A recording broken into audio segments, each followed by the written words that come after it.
The door to the penthouse swung open before Roman Vale even touched the handle.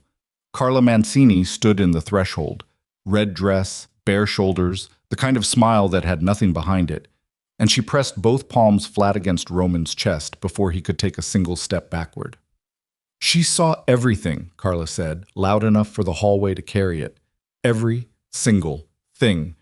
Roman caught her wrists. Get off me.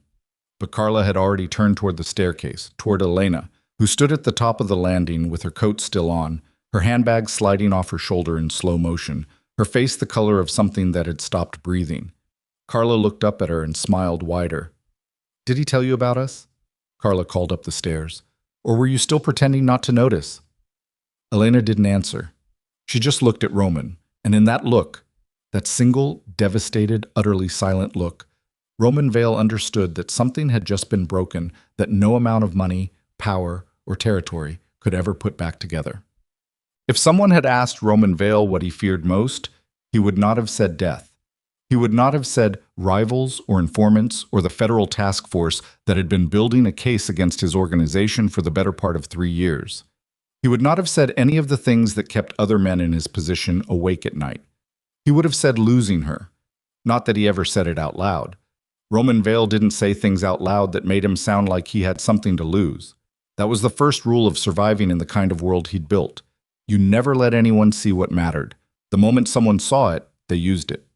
That was how the game worked, and Roman had been playing it since he was 19 years old, standing in the back of a warehouse in South Philly, while his father signed over the organization's debts to a man who wore a Rolex and smiled with his eyes closed. Roman learned fast. He learned that silence was a weapon, that stillness unsettled people more than shouting, that the most dangerous thing a man in his position could do was want something he couldn't control. Elena Russo had walked into his life during a charity dinner he'd attended only because his lawyer said the optics were necessary. She was there working the event, not as a guest, but as the event coordinator who had somehow managed to keep 73 wealthy, self-important people from trampling each other at the silent auction. She was wearing a headset and carrying a clipboard, and she'd told him, without a trace of hesitation, to move 3 feet to the left because he was blocking the catering lane. No one told Roman Vale to move. He moved.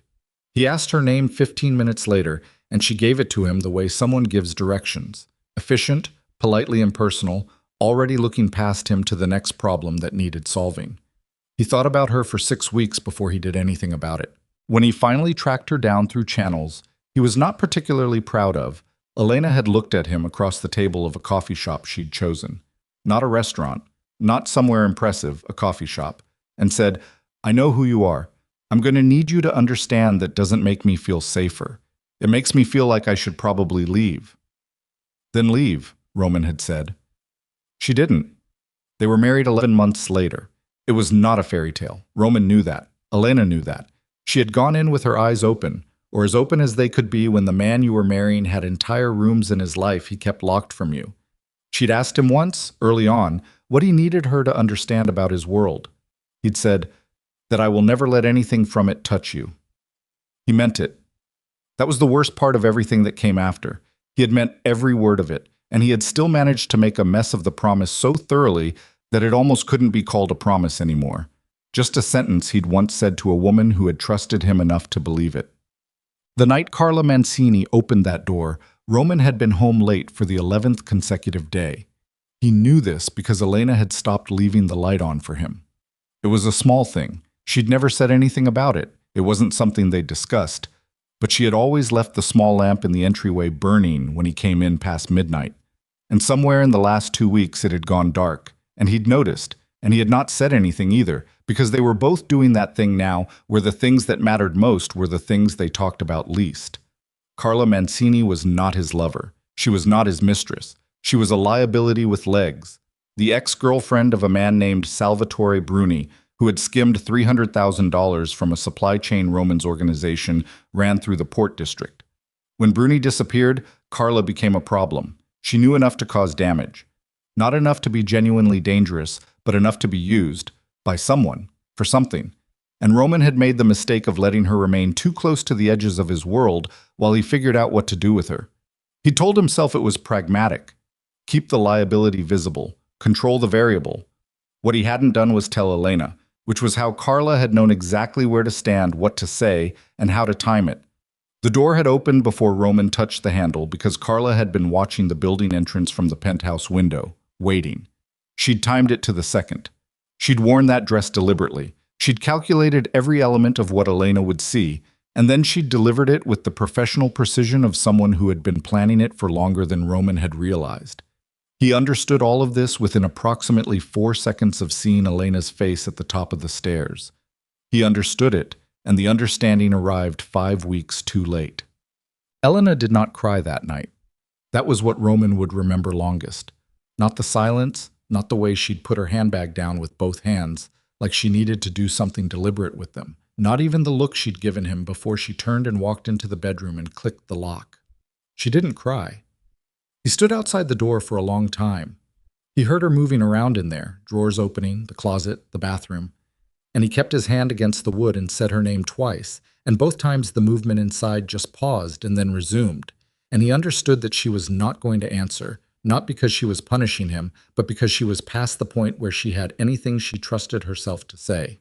He told Carla to get out. She went without argument, which told him she'd already gotten what she came for. He slept on the couch, not because Elena asked him to, because it was the only honest thing he could think to do. In the morning, Elena was already dressed when he woke up.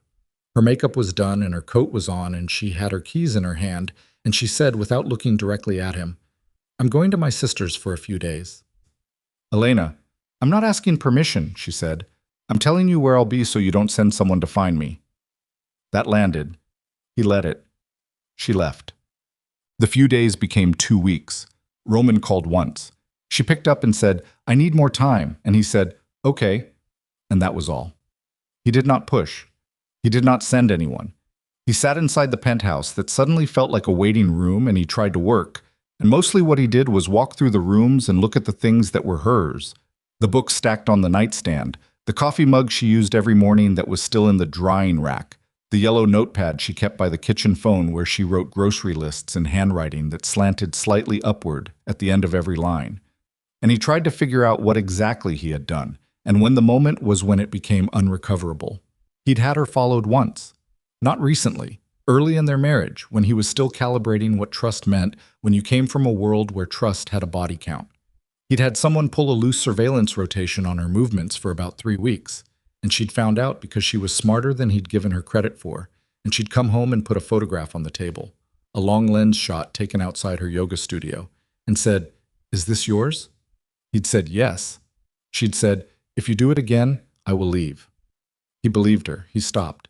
That conversation was one of the things he now understood to be a pivot point, a moment when she had told him exactly who she was and what she needed, and he had listened and adjusted, which was more than he did most of the time.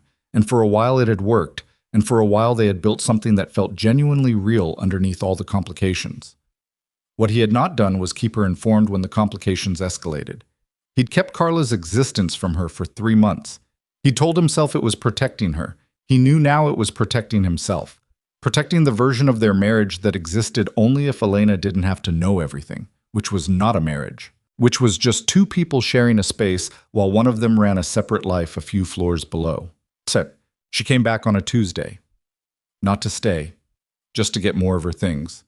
He was there when she arrived, which he suspected she hadn't planned for. She stopped in the doorway and said, "I didn't know you'd be home." "I cleared my schedule." She looked at him. "Why?" "Because I wanted to be here when you came back, even if it was just for this." She didn't respond to that. She moved through the apartment gathering things. More clothes, some documents from the filing cabinet in the office that was technically her office too, a small plant she'd been nursing back from the edge of dying for the better part of a year. Roman followed her at a distance and didn't try to make it into something it wasn't. Then she went into the office, and he heard a drawer open, and then a long silence. And then she came back out holding something small and rectangular, and she looked at him with an expression he didn't immediately know how to read. "What is this?" she said. It wasn't a question. Her voice was flat in a way that was different from the flat of anger. It was the flat of someone who had just found something they'd been hoping not to find. She held out a photograph. Small, about 4 inches square, printed on glossy paper. A woman Roman didn't recognize, caught in a long lens shot outside what looked like an apartment building. I don't know, Roman said, which was true. It was in your desk drawer, your locked desk drawer. Nico's handwriting is on the back. Nico Ferrante, Roman's second in command for the past 6 years. The man who had access to that drawer because Roman trusted him with operational details that couldn't be stored digitally. Roman turned the photograph over. In Nico's block printing, 3 words. Don't ask questions. A very quiet, very cold thing moved through Roman's chest. Elena, he said carefully, where exactly did you find this? The locked drawer. Which key did you use? She looked at him. I didn't use a key. It wasn't locked. He had her stay. He did not phrase it as a request or a command. He said, give me 30 minutes, and something in his voice must have communicated that this was no longer about their marriage, because she sat down on the couch and waited, coat still on, plant still in her lap. Roman called Nico. The phone rang 11 times. No voicemail, no answer. He called Marco, his head of security, and said, where's Nico right now? Marco said, he took personal time, been out since Saturday. Is something wrong? Roman said, lock down the building. Don't let anyone in or out until I say otherwise. He hung up and looked at Elena. That photograph, he said. That woman. Do you know who she is? Elena looked at it again. She shook her head. Then she stopped. Wait. She looked more carefully. She was at the charity gala 3 months ago. I remember her because she was watching you. I noticed her watching you and I told myself I was being paranoid. Roman sat down across from her. I need you to tell me everything you remember about that night, he said. Elena stared at him. Roman, tell me what's happening. Someone set up a photograph in my locked desk to be found by you, and the man who would have put it there has been unreachable for 3 days. Roman looked at the image again. This woman has nothing to do with me, but someone wanted you to think she did. The silence stretched between them. Why would Nico do that? Elena said finally. I don't know yet. How long has he had access to your office? 6 years. She absorbed this. Her jaw tightened. And Carla Mancini? Was that? Yes, Roman said. I think so. Elena stood up. She put the plant down on the coffee table. She walked to the window and looked out at the city below, and Roman watched her process something large and difficult, watched her stand inside it and hold her own weight. So someone inside your organization has been engineering reasons for me to leave you, she said. That's what it looks like. She turned. And you're only figuring this out now. He could have defended himself. He chose not to. Yes. She looked at him for a long moment. Why would anyone in your organization benefit from destroying our marriage? That's the right question, Roman said. And I don't have an answer that doesn't scare me. He put 3 men on finding Nico. He had Marco sweep the penthouse for anything that shouldn't be there. Devices, documents, anything that had been moved or added or altered. He went through the desk himself, drawer by drawer, and in the back of the bottom drawer, tucked underneath a folder of quarterly reports, he found an envelope he didn't recognize. Inside the envelope, a single sheet of paper with a list of dates, times, and addresses. Across the top, typed in a plain font, his own name. Underneath it, a second name, Councilman Derek Walsh. Walsh was a city official, not connected to Roman's organization, not someone Roman had business with, not anyone in Roman's sphere. And yet here was what appeared to be a log of meetings between Roman and Walsh spanning the past 18 months, complete with notations about what was discussed and what was exchanged. None of it had happened. Roman had not met with Walsh in any context at any time. But on paper, on this paper, with dates and times and locations, it looked like a relationship that, if surfaced to the right people, could blow apart Roman's standing with every untouchable arrangement he'd spent 15 years building. It wasn't just career damage. It was the kind of fabricated evidence that could force a war. Other factions watching, waiting for any sign that Roman's organization had gone soft or dirty in ways they could exploit. Someone had built a case, not for law enforcement, for the people circling Roman's territory who needed a reason to move. Roman sat with the paper in his hands and made himself breathe evenly. Nico. 6 years. Access to everything. The question was not whether Nico had done this. The question was who had turned him and what they'd promised him, and how long the groundwork had been in place before Roman noticed a single crack. He went to find Elena Chad. She was in the kitchen. She'd taken off her coat finally. She was making coffee with the careful, mechanical focus of someone who needed to be doing something with her hands. Roman put the paper on the counter in front of her. He waited while she read it. "These meetings never happened," he said.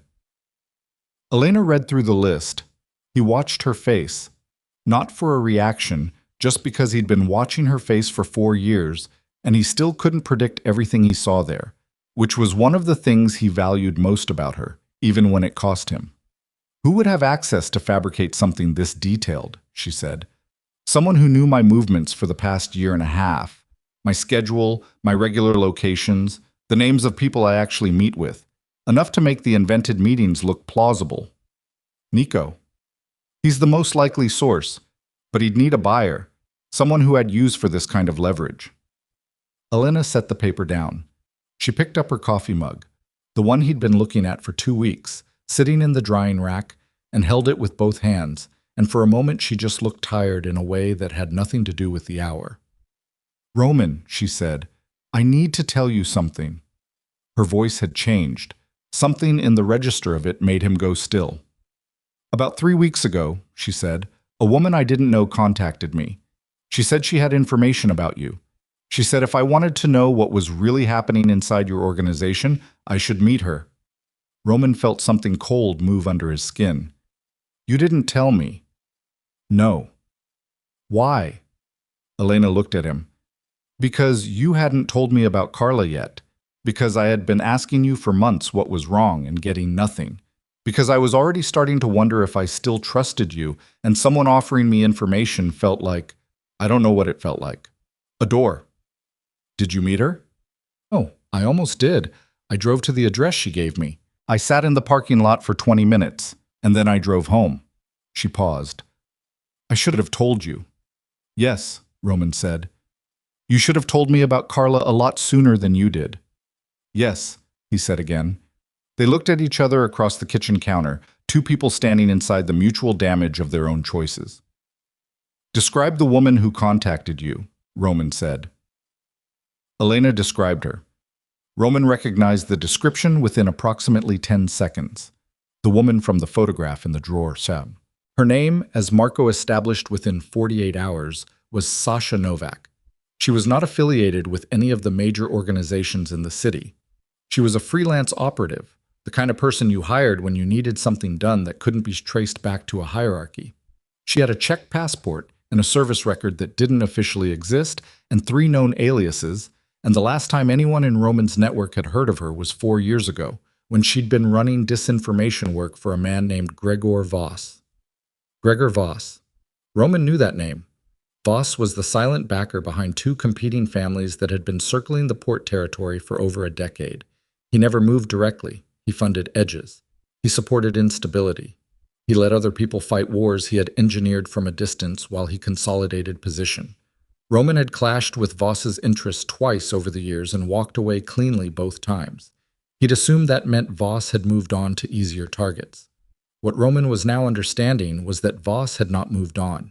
He had simply switched methods. Instead of a direct assault, which Roman would have recognized and prepared for, Voss had taken a longer road. He'd found Nico. He'd turned him slowly, over time, cultivating access. He'd built a file of fabricated evidence. He'd run Carla Mancini as a social operation against Elena.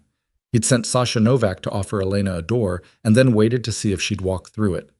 The genius of it was that most of it had almost worked without a single shot being fired. If Elena had walked through that door, she would have been handed exactly enough information to confirm every suspicion she had about Roman.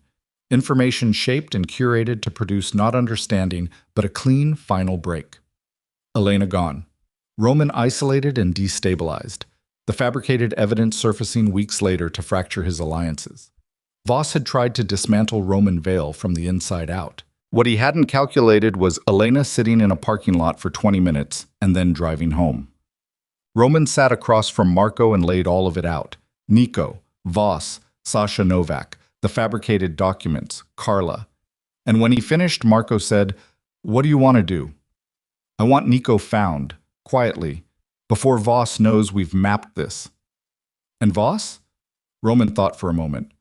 I want to know everything he built before I tear it down.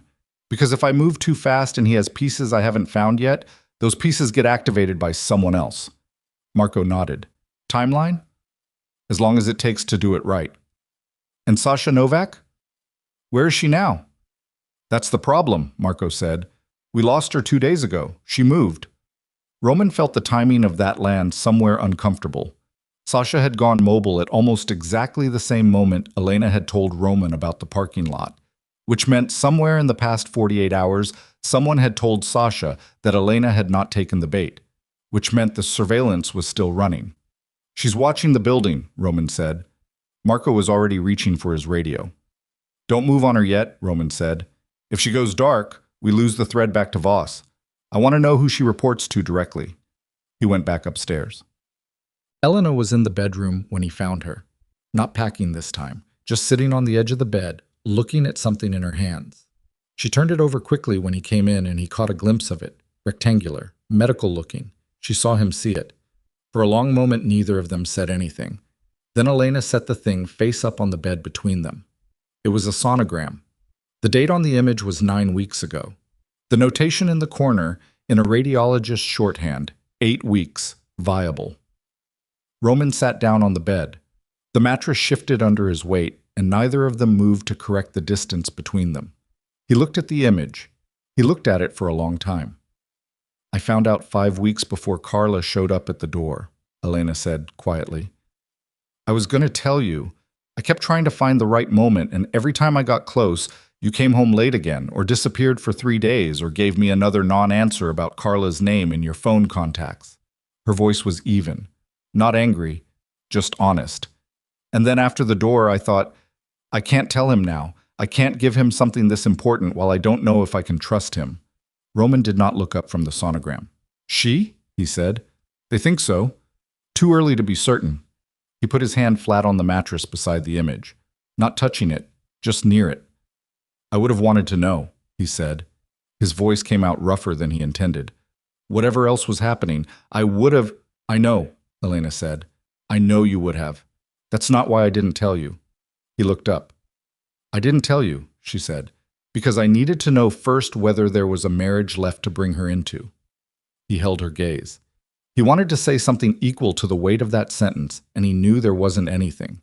Words wouldn't reach it. He had spent 4 years learning that Elena did not want grand statements. She wanted accuracy. I'm going to handle what's happening with Voss, he said. And when it's done, I'm going to handle what I did to us. Not as the same project, separately, because they're not the same thing. Elena looked at him for a long moment. Don't promise me that, she said. I don't want to promise. I want to see what you actually do. She reached out and picked up the sonogram.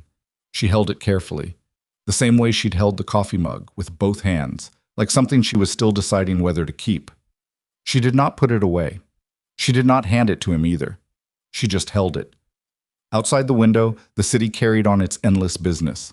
Somewhere below, Sasha Novak was watching the building and reporting back to a man who had spent the better part of a year engineering the destruction of this marriage through patience, money, and a detailed understanding of human weakness.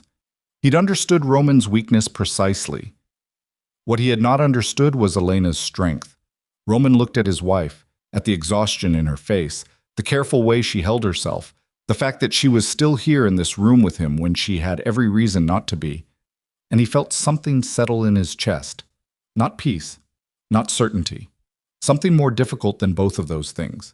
Something that required staying in the room even when you didn't know yet what the room was going to become. He stayed. Roman did not sleep that night. He sat in the chair by the bedroom window after Elena finally drifted off. She hadn't asked him to leave, hadn't told him to stay, just pulled the blanket up and turned onto her side and gone quiet, in the way of someone whose body had finally stopped cooperating with their mind. And he watched the street below and ran the architecture of it through his head again and again, looking for the piece he'd missed. There was always a piece you missed. That was the thing about someone like Voss.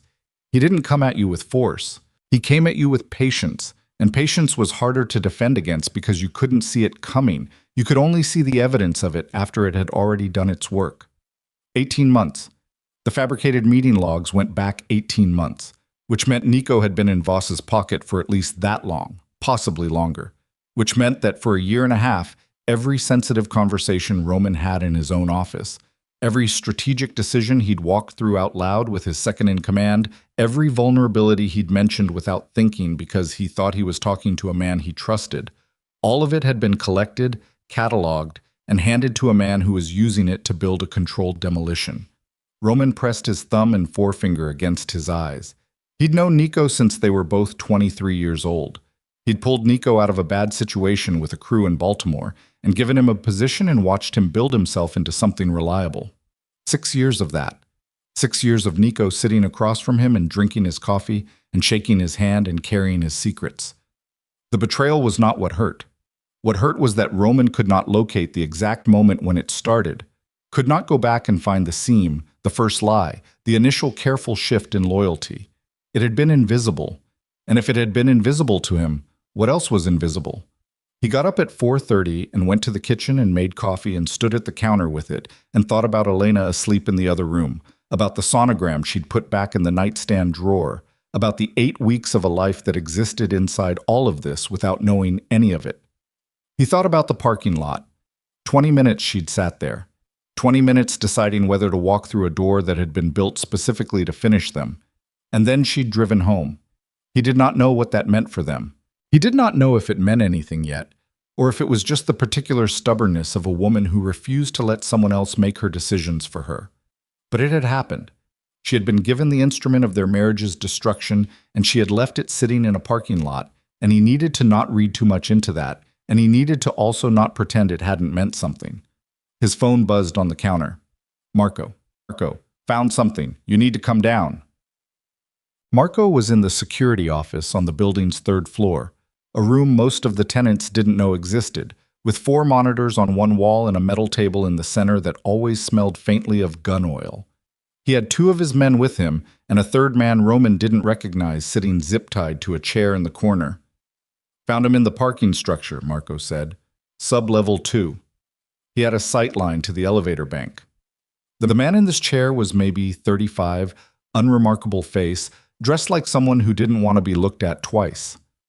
He was bleeding from a cut above his eyebrow, and he was working very hard to appear calm and failing at it in the specific way of someone who'd been trained to stay quiet but wasn't sure how long the training would hold. Roman pulled a chair out and sat down in front of him. He didn't say anything for a while. He just looked at the man.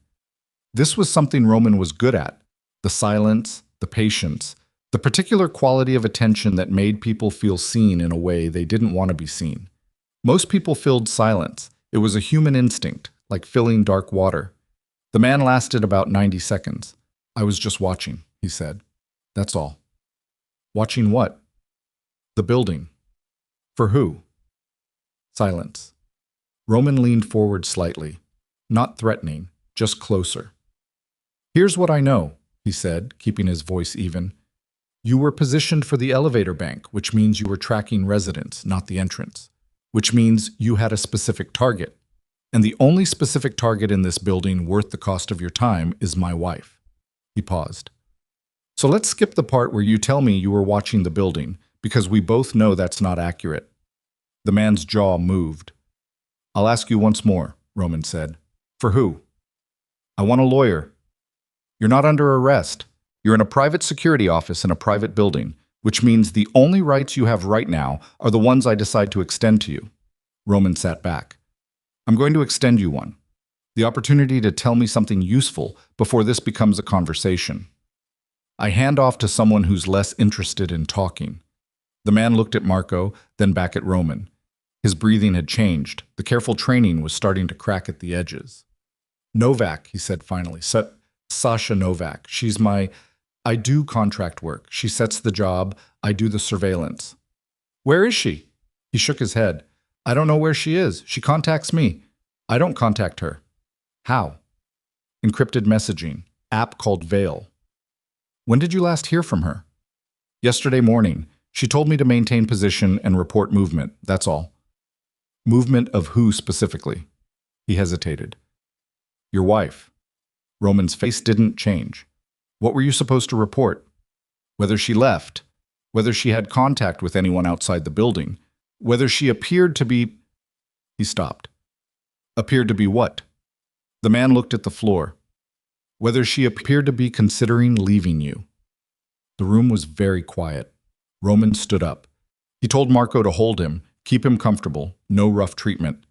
Marco nodded. Roman walked out. He stood in the hallway outside the security office for a moment and made himself breathe.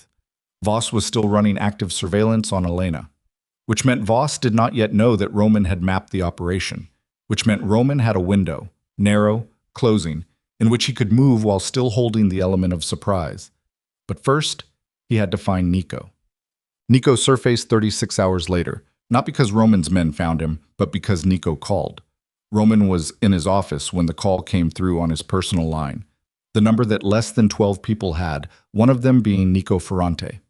Roman looked at the screen for 2 rings and then picked up. "You should have run farther," Roman said. A pause. Then, "I know." Nico's voice sounded like a man who'd been awake for 3 days. There was something in it that wasn't quite guilt and wasn't quite fear, but sat somewhere between the two. The particular sound of someone who had made a decision they couldn't unmake and were now fully inside the consequences. "Are you going to let me explain?" Nico said. "I'm going to let you talk," Roman said.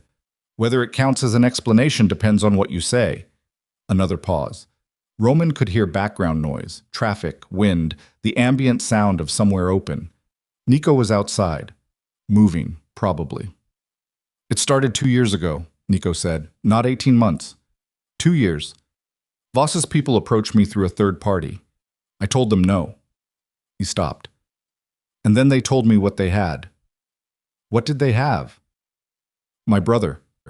Nico's voice flattened. "Paulie. He was working a side business, moving product through the port without your knowledge. They had documentation, witnesses, all of it. If they surfaced it, he'd be looking at federal charges," Roman said. "And your response to someone in your organization running unauthorized product through your port." Roman didn't answer that. They both knew what the answer was. "So you bought his protection with mine," Roman said. "I told myself I could manage it, that I could give them just enough to keep Paulie safe without actually damaging you. Small things, scheduling information, a few names they already mostly knew." A long exhale. "It didn't stay small. It never does." "No." Nico's voice dropped. "Roman, the fabricated documents, the Walsh file. I didn't create that. I supplied the raw information and the formatting, but the documents themselves, the full construction, that was Sasha Novak's work. I want you to know I understood what they were going to be used for. I'm not pretending I didn't." "What are they going to do with it?" "Surface it. Voss has a contact at the DA's office. Not deep enough to initiate prosecution, but deep enough to leak it to the right journalist. Once it's in the press, the damage is done whether the documents hold up or not. Timeline. 2 weeks. Maybe less. They were waiting to see if Elena left first. If the marriage broke publicly, the document leak would land harder." Roman was quiet for a moment. "Why are you telling me this?" "Because..." Nico stopped, started again. "Because Paulie is safe now. He got out. He's in Portugal. He's been there for 6 months, and I kept doing it anyway because I didn't know how to stop, and I told myself you would have done the same for someone you loved. And maybe you would have. I don't know." His voice cracked slightly, and he controlled it. "And then I found out about Elena, about the pregnancy. I found out 2 weeks ago because Sasha let it slip to pressure me into something else. And I couldn't keep going after that." Roman's hand tightened on the phone. He said nothing. "She's been watching Elena since the beginning," Nico said, "monitoring her medical appointments through a compromised record system. They knew about the pregnancy before Elena told anyone. They were factoring it into the timing. They were going to use it. Yes. How?" Nico was quiet for a beat. "Voss has someone who can make things look like accidents." The sentence arrived in the room like something dropped from a height. Roman set the phone down on the desk without hanging up. He pressed both palms flat on the desk surface and breathed in through his nose and out through his mouth, which was the closest thing to control available to him at that particular moment. Then he picked the phone back up. "Where are you?" he said. "I'm not coming in, Roman. I'm not going to... You're going to do what you have to do, and we both know it. Nico's voice was tired, not resigned, just honest, in the way that came when there was nothing left to perform. I'm calling you because you deserve to know what's coming before it comes. The leak goes out in 10 days maximum. Sasha Novak will be moving on Elena within the same window. Not directly. She won't come at her directly. She'll engineer something. An accident. Yes. Where's Novak? I don't have a current location. She moves every 48 hours. But she has a fixed contact point. A man named Drez who runs a print shop on Calloway Street. She uses it as a dead drop. Roman wrote down the address. Nico, he said. Yeah. Your brother, is he actually in Portugal? A long pause. Yes. Then go join him. He hung up. He went to Elena. She was in the kitchen again. Different mug this time, standing at the window watching the morning traffic below. She looked better than she had 2 days ago, which he understood to mean she'd slept, not that anything had resolved. She turned when she heard him come in. Something in his face must have communicated the level of what he was carrying because she set the mug down and said, "Tell me." He told her. All of it. Nico's call, Polly, the 2-year timeline, the Walsh documents, the 10-day window. He did not tell her about Voss's person who made things look like accidents. He told himself he was protecting her from unnecessary fear. He knew somewhere below that he was protecting himself from having to watch her face when she heard it. When he finished, Elena was quiet for a long moment. Nico knew about the pregnancy, she said. Yes. And he kept going. Until 2 weeks ago. She looked at this window. Did he know from the beginning what they were trying to do to us? The full picture? He says not initially. He says it escalated beyond what he understood it to be. Do you believe him? Roman thought about this carefully. He'd been thinking about it since the call. I believe he started in a corner that felt like the only option. I believe he kept telling himself it was manageable longer than it was. I believe the pregnancy is what finally broke him out of it. He paused. Whether any of that matters is a different question. Elena looked at him. What are you going to do about the documents? I have 10 days to neutralize the DA leak before it happens. I have a contact point for Novak, and I need to get to Voss before he realizes I've mapped this. And us? Roman met her eyes. That's not the same conversation. I know, she said. I'm not asking you to make it the same conversation. I'm asking if there is one. He stood still. I want there to be. That's not the same as saying there is. No, he said. It's not. She picked her mug back up. She turned back to the window. It wasn't a dismissal. It was just Elena, thinking, doing the careful interior work she always did before she said what she actually meant. I'm not leaving, she said finally. Not right now. Not while someone is engineering reasons for me to leave. She turned back to face him. That's not forgiveness, Roman. Don't take it as that. I won't. It's me refusing to be moved by someone else's choreography. I understand. Good. She looked at him steadily. Then fix it. And while you're fixing it, don't lie to me, not even to protect me. If there's something I need to know, tell me. He thought about Voss's man who made things look like accidents. There's something else, he said.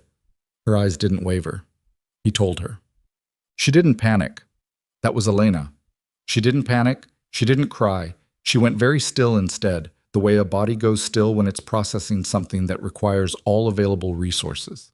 She stood there holding the mug with both hands and absorbed the information that someone had been monitoring her medical records and was operating on a timeline that included doing her harm.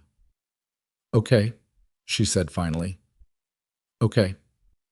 I need you to tell me what I should and shouldn't do in the next 10 days. Stay in the building as much as possible. Don't take unplanned routes. If you need to go somewhere, tell me first. I'm not going to be a hostage in my own apartment. I'm not asking you to be. I'm asking you to be predictable enough that I can keep a perimeter around you without it being visible. She considered this. Fine. I'm also going to move us.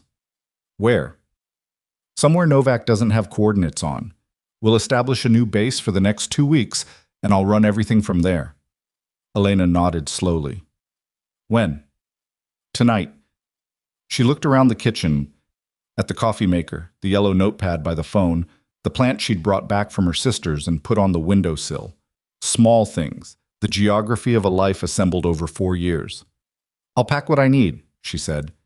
She walked out of the kitchen. He listened to her footsteps move down the hallway toward the bedroom. He stood at the counter and looked at the yellow notepad. The grocery list she'd written last week was still on it, the handwriting that slanted upward at the end of every line. He tore the page off carefully and folded it and put it in his pocket, which was the most irrational thing he'd done in years, and he didn't examine why. Marco ran the contact at the DA's office to ground within 24 hours, a clerk 3 levels below anyone who made decisions, placed there 2 years ago through a hiring process that had been nudged by a shell company with no traceable connection to Voss. The clerk's name was Timothy Reeves, and he was 28 years old and had a gambling debt that would have been laughable if someone hadn't decided to buy it and use it as a leash. Roman did not go to Reeves directly. He sent a man named Dolan, who was good at having quiet conversations in parking structures. And Dolan came back with the information that Reeves had already received the Walsh documents through an encrypted file transfer and had been given a journalist's contact information and instructions to use it within 8 days. 8 days now. The window had shortened. "Can he be convinced to sit on it?" Roman asked.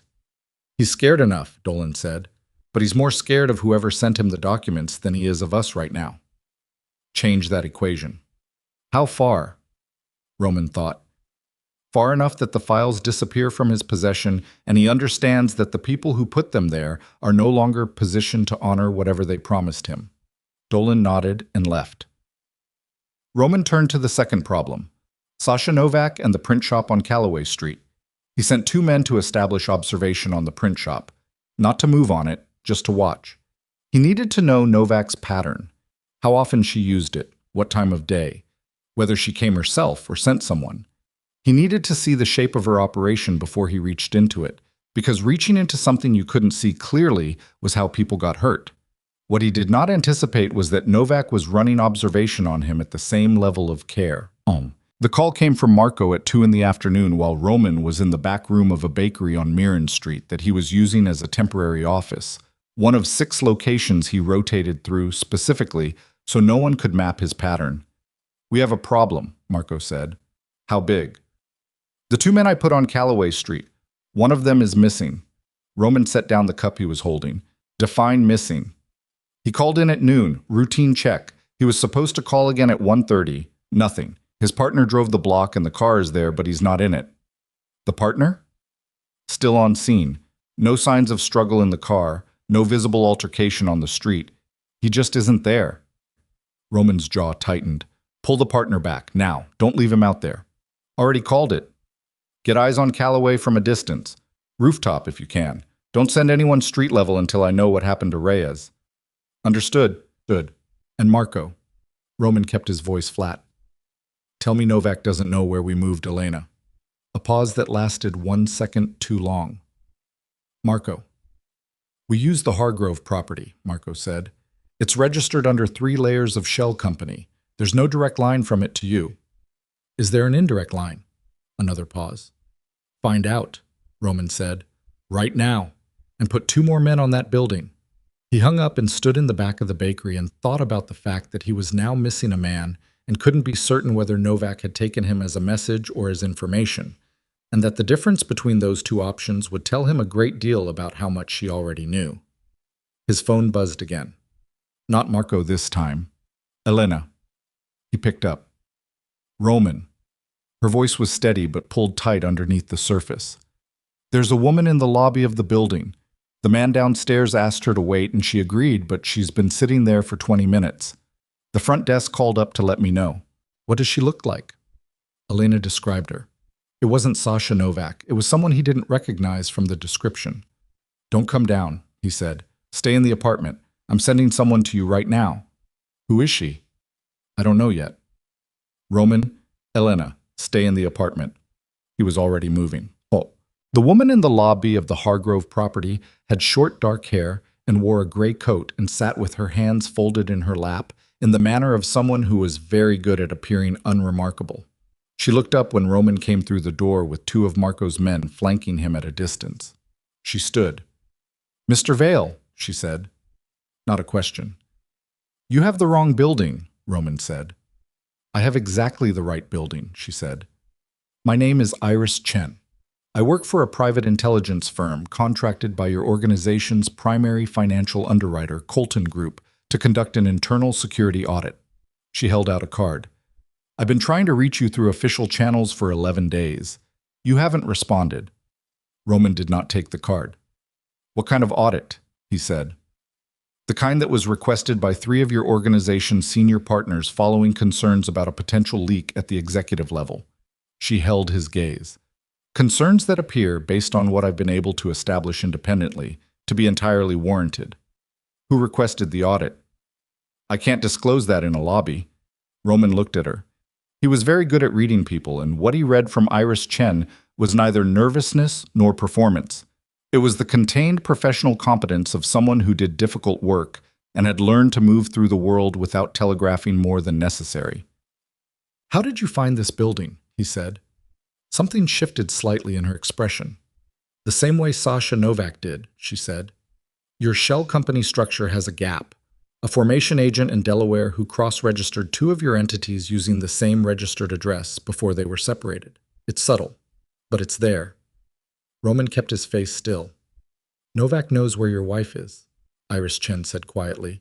She's known for approximately 48 hours. The lobby was very quiet. And you're telling me this because the audit I was contracted to conduct includes protecting the organization's leadership from internal threats. She paused. And because Novak is already in position, Mr. Vale, she's not coming. She's already here. Roman turned to the man on his left and said 2 words, and the man was on his radio immediately, and Roman was already moving toward the elevator. And somewhere above him in the Hargrove building, his wife was alone in an apartment that the wrong person had known the address of, for Roman hit the stairwell at a run. Not the elevator. The elevator was a box with 1 exit, and 48 hours was long enough for someone with Novak's training to have mapped every camera, every blind spot, every route between the lobby and the 4th floor where Elena was. Roman took the stairs 2 at a time, with his hand on the rail and one of Marco's men behind him, and he was counting the seconds it would take to cross the building, and he knew before he reached the 2nd floor landing that there were too many of them. His phone was already at his ear. Elena picked up on the first ring. I'm still here, she said. She'd heard something in the 2 words he'd said before he moved. She always heard the thing underneath the thing he actually said, which was one of the qualities he'd spent years being grateful for and occasionally resenting. Don't open the door for anyone, Roman said. Not building staff, not my men. No one until you hear my voice on the other side. You understand? Yes. Are the locks engaged? I did it when you called. Good. Stay away from the windows. He hit the 3rd floor landing. Roman. Her voice was still even, but something had shifted in it. A tightening, the specific restraint of a woman keeping herself functional when functional was difficult. How close is she? I don't know. That means close. It means I don't know. He reached the 4th floor door and pushed through into the hallway, and it was empty in both directions. Marco's man came through behind him. Roman moved toward the apartment, hand out, and said into the phone, I'm in the hall. Keep talking to me. I'm talking, Elena said. He reached the door. Knocked twice, paused, knocked once more. The pattern they'd established when they'd moved in 2 nights ago. A small practical thing they'd agreed on without making a production of it. The lock disengaged, and the door opened, and Elena was standing there in the entryway, and Roman came in and locked the door behind him and stood for a moment just looking at her. She looked back at him. Okay, she said. Okay, he said. He turned to the man behind him, Garrett, one of Marco's most reliable, who had been doing this work for a decade, and moved through high-pressure situations with the contained efficiency of someone who'd burned off all his panic years ago. Full sweep, every room. Garrett moved. Roman put his hand on Elena's arm and moved her away from the entryway, further back into the apartment, into the interior hallway where there were no exterior walls. She went without arguing, which told him she understood the geometry of what he was managing. Iris Chen, Elena said quietly. The woman in the lobby. What is she? She says she's running an internal security audit contracted by Colton Group. Do you believe her? I believe she knew about the Delaware formation gap. That's not information a random person has. But, Roman looked at her, but I don't know who sent her, and the timing is… He stopped. Convenient, Elena said. Yes. Garrett came back. Clean. No one's been in here. Roman exhaled something he'd been holding since the lobby. Novak knows the address, he said to Garrett. She's had it for 2 days. I need to know why she hasn't moved on it. Garrett's expression shifted slightly. Maybe she's waiting for something. For what? A specific window or a specific condition to be met first. Roman thought about that. Waiting implied a trigger, something that hadn't happened yet that Novak needed before she acted, which meant she wasn't operating on pure opportunity.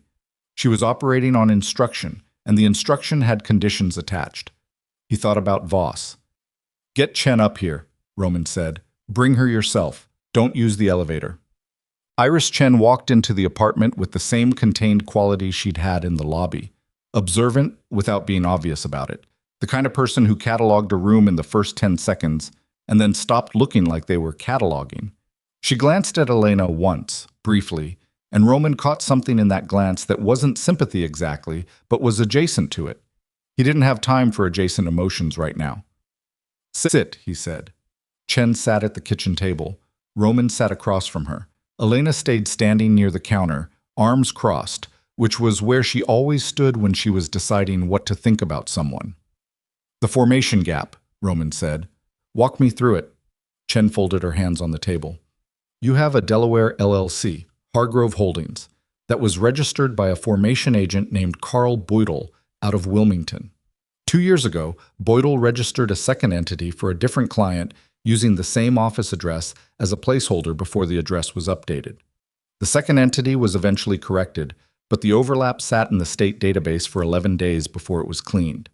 During those 11 days, the address appeared in a cross-reference database that aggregates public filings.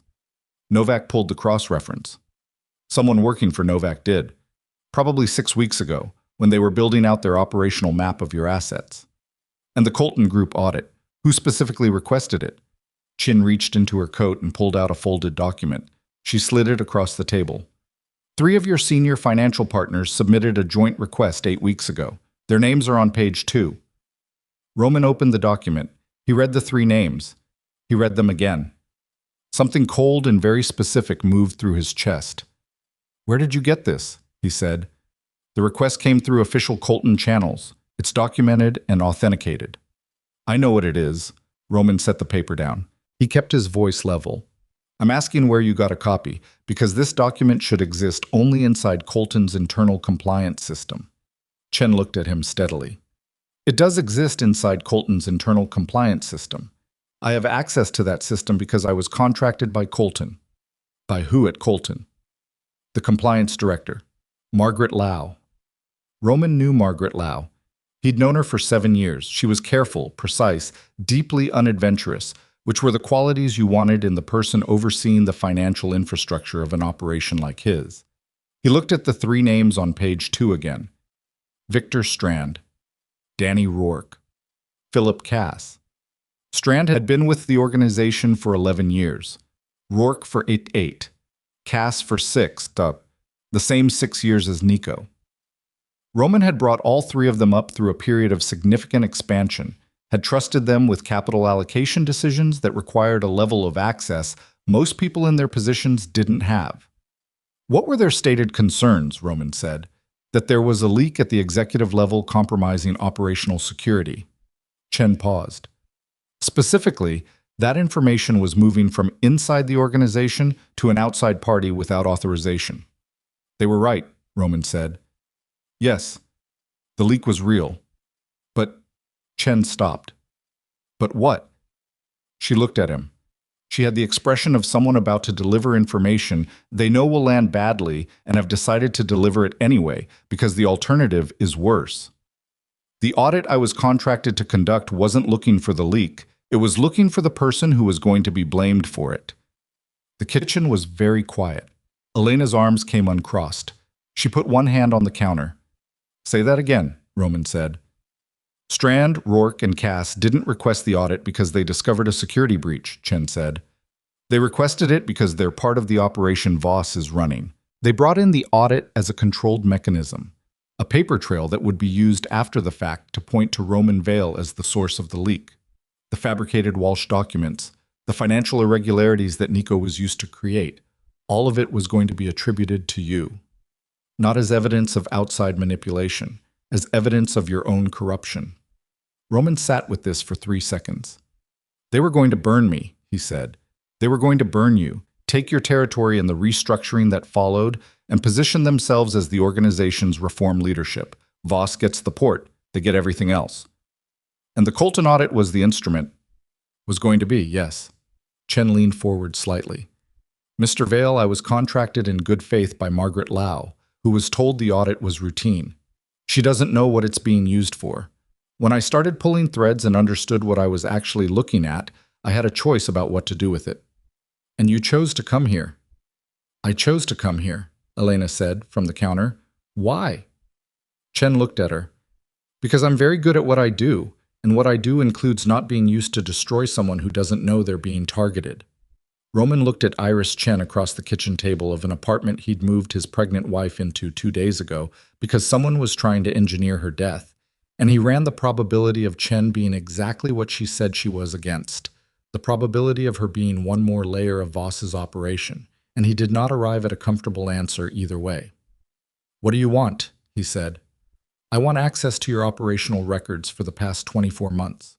The real ones, not the formatted version. I can build a counter-documentation package that dismantles the fabricated case before it's deployed. And in exchange, my firm gets a consulting contract, standard rate, nothing unusual on paper. She met his eyes. I don't need to be part of your world, Mr. Vale. I need this to be a clean transaction. Roman looked at her for a long moment. Then his phone rang. Marco. He picked up and Marco said without preamble, We found Reyes. Roman stood up from the table. Where? Dumpster on Calloway Street, half a block from the print shop. A beat. He's alive. She didn't kill him. She just needed him not there for a few hours. Is he conscious? In and out. He took a hit to the back of the head. He'll be okay. What did she need him not there for? That's the thing. Marco's voice had changed, tighter, more careful. We pulled footage from a camera across the street. She wasn't at the print shop, Roman. She was never at the print shop. She moved Reyes to clear our observation, but she moved him away from Calloway, not toward it. Roman went still. Where was she? 2 blocks from here, from the Hargrove building. Marco paused. 4 hours ago? 4 hours ago. Roman had arrived 40 minutes ago. The gap between those 2 numbers was not reassuring. What was she doing? Roman said. Meeting someone, Marco said. We only got partial on the second person. Male, 6 feet, dark jacket.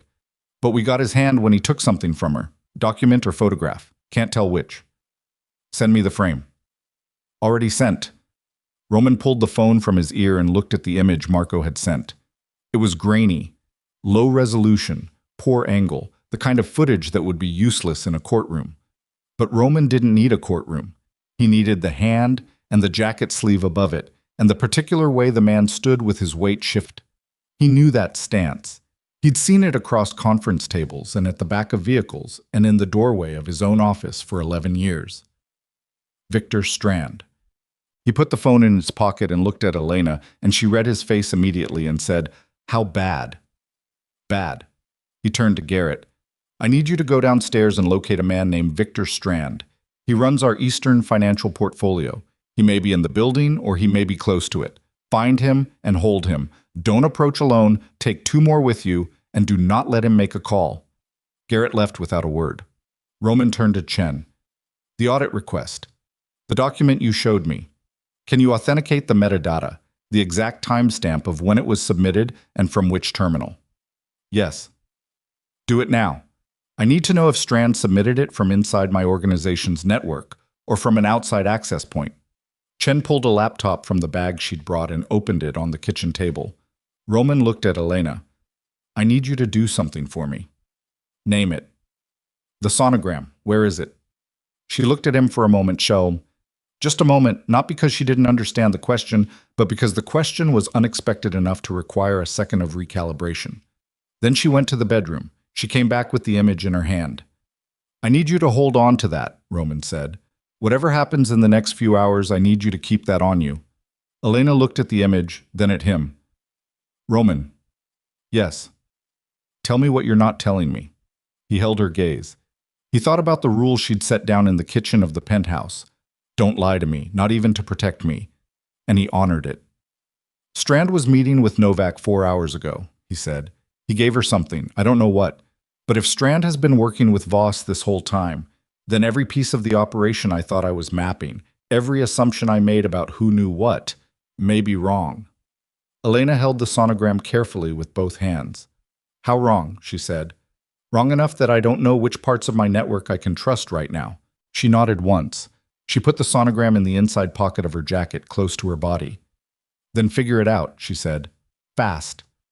Chen's authentication took 11 minutes.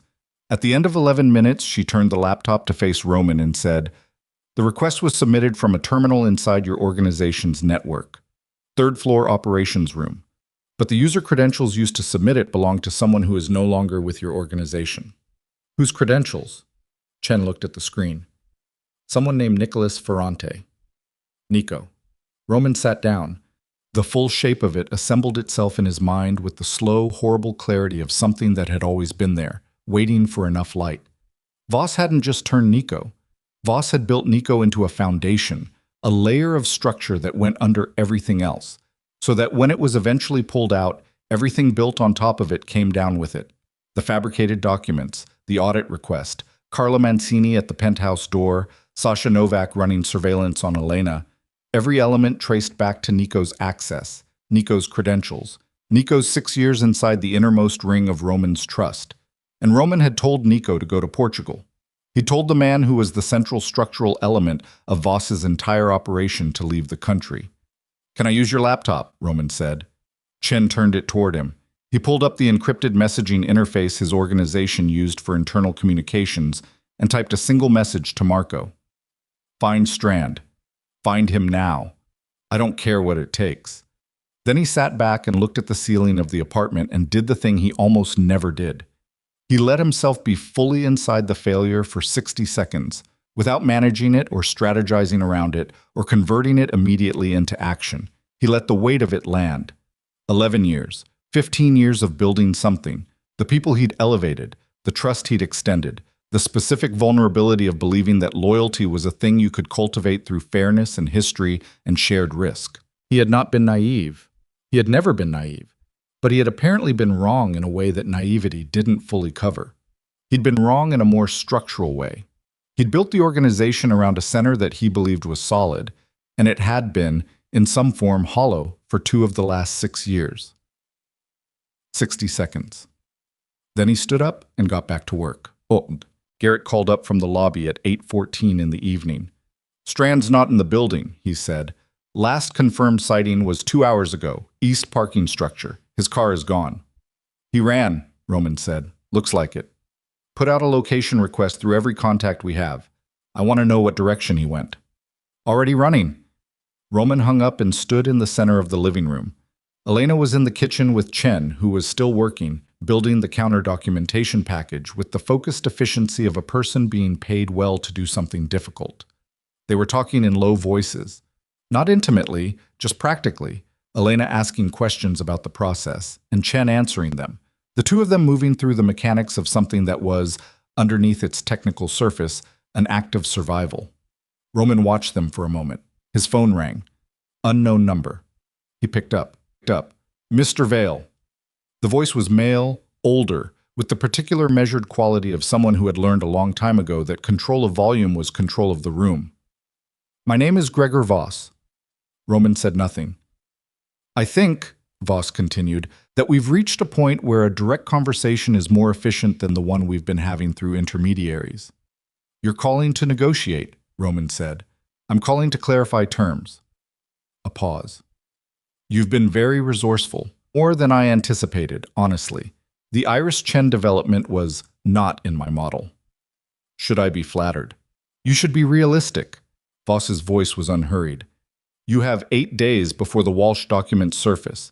You have a man missing who carries information that links your organization to 3 federal-level violations. And you have a woman in your apartment who is, I understand, currently about 3 months pregnant. Roman's hand tightened on the phone. Here's what I'm offering, Voss said. Step back from the port territory. Sign the Eastern Corridor assets over to a holding company I'll designate. Do it quietly, through proper channels, in a way that looks voluntary. In exchange, the Walsh documents disappear, the audit closes without findings, and your wife and child are not a consideration. And if I don't, then 8 days from now you will be managing a public scandal that fractures every alliance you have, an internal restructuring led by people who have been working against you for 2 years and know your operation better than you currently realize, and an escalating personal situation that I think you understand I'm capable of making significantly worse. Roman looked across the room at Elena, who had her back to him, still talking quietly with Chen, still holding herself with that particular steady quality she had, the quality he had never adequately acknowledged, the quality that had kept her sitting in parking lots instead of walking through doors. I need 48 hours, Roman said. Voss considered this. Why?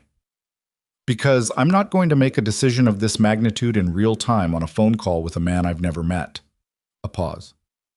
48 hours, Voss said, after which my timeline resumes and the terms become less generous. Do we understand each other?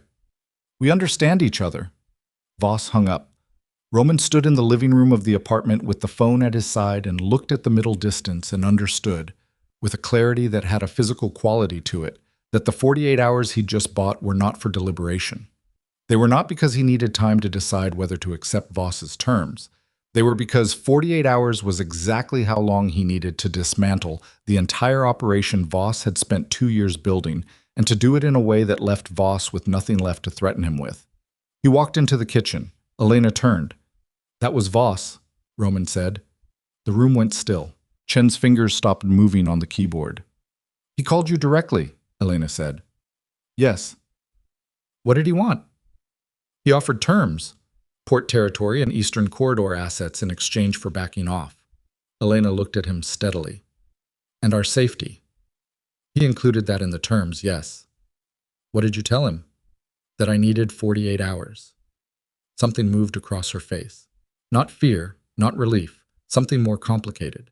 She looked at him the way she sometimes looked at him when she was revising an assessment she'd been carrying, updating a file in real time.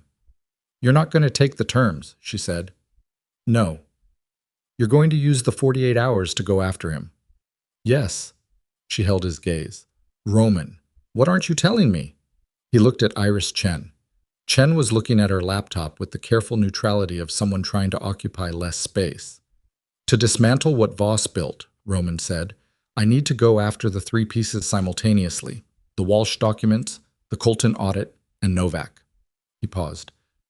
I can run the documents and the audit from here. But Novak, you have to go after her directly, Elena said. Yes. Which means leaving me. Yes. She was quiet for a moment, just a moment. And if Novak's objective shifts while you're not here? I'll leave Garrett and 2 others. Chen stays. And I'll be reachable every... That's not what I asked, Elena said. I asked what happens if Novak decides not to wait for her trigger condition and moves while you're gone. Roman looked at her. I don't have a clean answer to that, he said. Elena nodded slowly.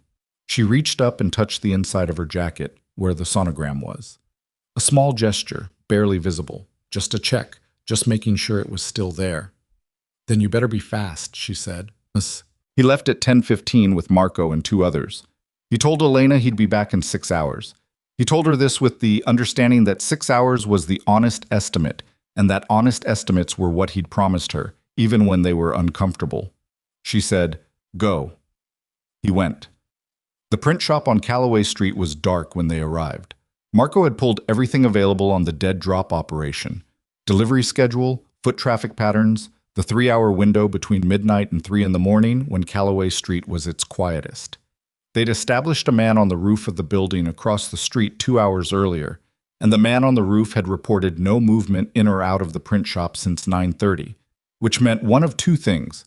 Novak hadn't come yet, or she'd already been and gone. Roman went in through the back. The print shop smelled of ink and old paper and something underneath that, a faint chemical note that didn't belong to a printing operation. Roman moved through the dark carefully, Marco behind him, the layout memorized from building records Chen had pulled before he left. The front counter.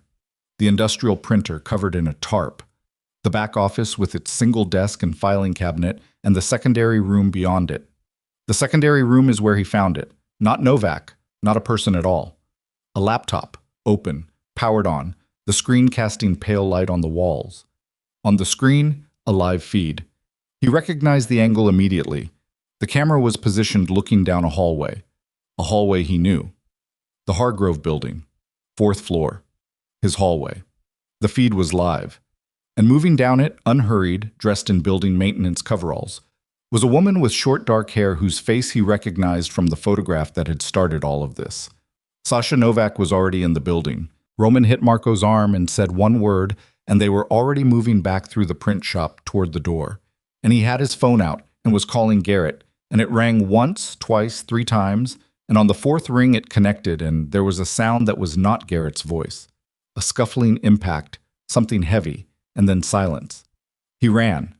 He was 12 minutes from the Hargrove building at speed, and Novak was already on the 4th floor, and the only thing standing between her and Elena right now was a locked door and 2 men whose radio contact had just gone quiet, and Roman Vale, who had spent his entire adult life being the most dangerous person in any given room, was running through the streets of a city he controlled and feeling for the first time in years, like the room was somewhere else and he couldn't get there fast enough. And underneath all of it, underneath the operational calculation and the physical urgency and the cold animal focus of someone trained to function in crisis, was something he had no framework for managing, a fear that had nothing to do with territory or leverage or the balance of power between organizations. A fear that was simply the fear of a man who understood with sudden, complete clarity exactly what he stood to lose. Roman hit the street at a dead run. 12 minutes. The calculation ran on a loop underneath everything else. 12 minutes at speed, less if Marco pushed the vehicle past what was safe on city streets at this hour. And Novak was already on the 4th floor, and Garrett wasn't answering, and the 2 men posted outside the apartment door had gone silent on the radio simultaneously, which meant they hadn't been taken one at a time, which meant Novak hadn't come alone. He got into the vehicle before it fully stopped moving. Marco was already driving. 4th floor, Roman said. She's not working solo. At least 2 others to take down Garrett and the posted men at the same time. Building security? Compromised or avoided? Doesn't matter which right now. Roman had his phone to his ear again. Elena this time, not Garrett. It rang again.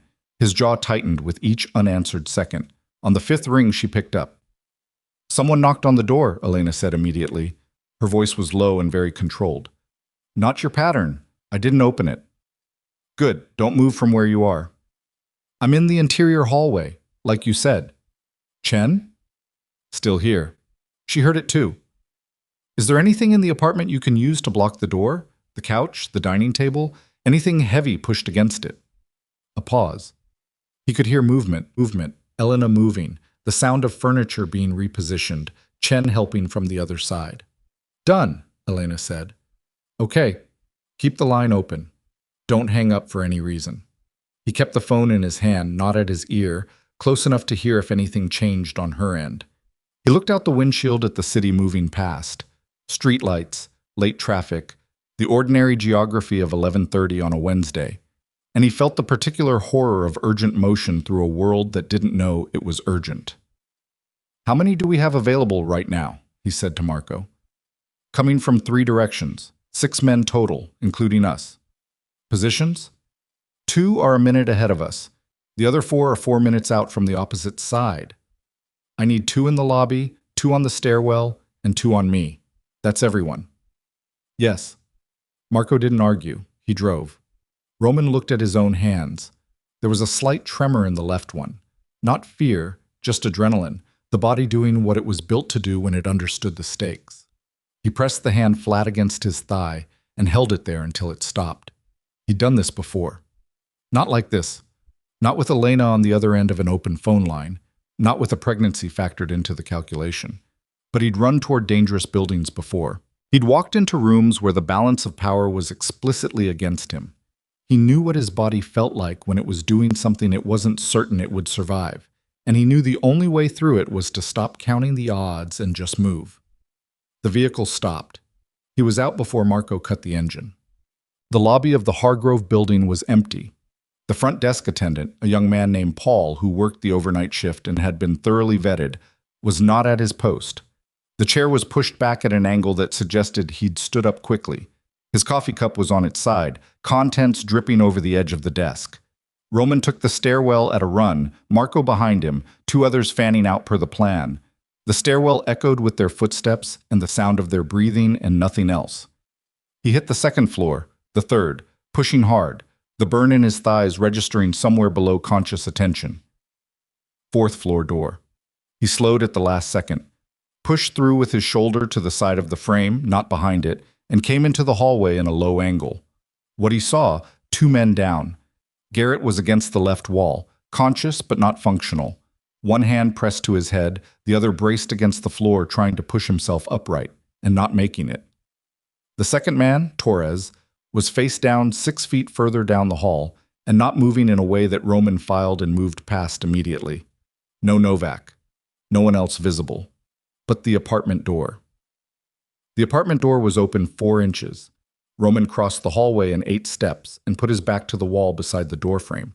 He could hear sounds from inside, but movement, something scraping, a voice he didn't recognize saying something low and clipped. He held up 3 fingers for Marco and then went through the door, low and fast. The living room. 2 people. Not Novak, a man, broad-shouldered, mid-40s, dressed in the coveralls that matched what the camera feed had shown. He was positioned near the hallway entrance to the interior rooms, and he was turning when Roman came through the door, and there were approximately 2 seconds of mutual recognition before the man moved. He was fast. Roman was faster. Not because Roman was better trained. He might have been, might not have been. There wasn't time to find out. But because the man had to turn from a flat-footed position, and Roman had already been moving at speed.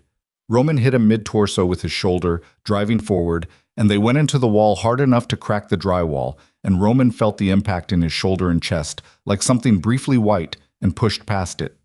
The man got an elbow into Roman's ribs. Real contact. Sharp, targeted, the kind of blow that knew where it was going.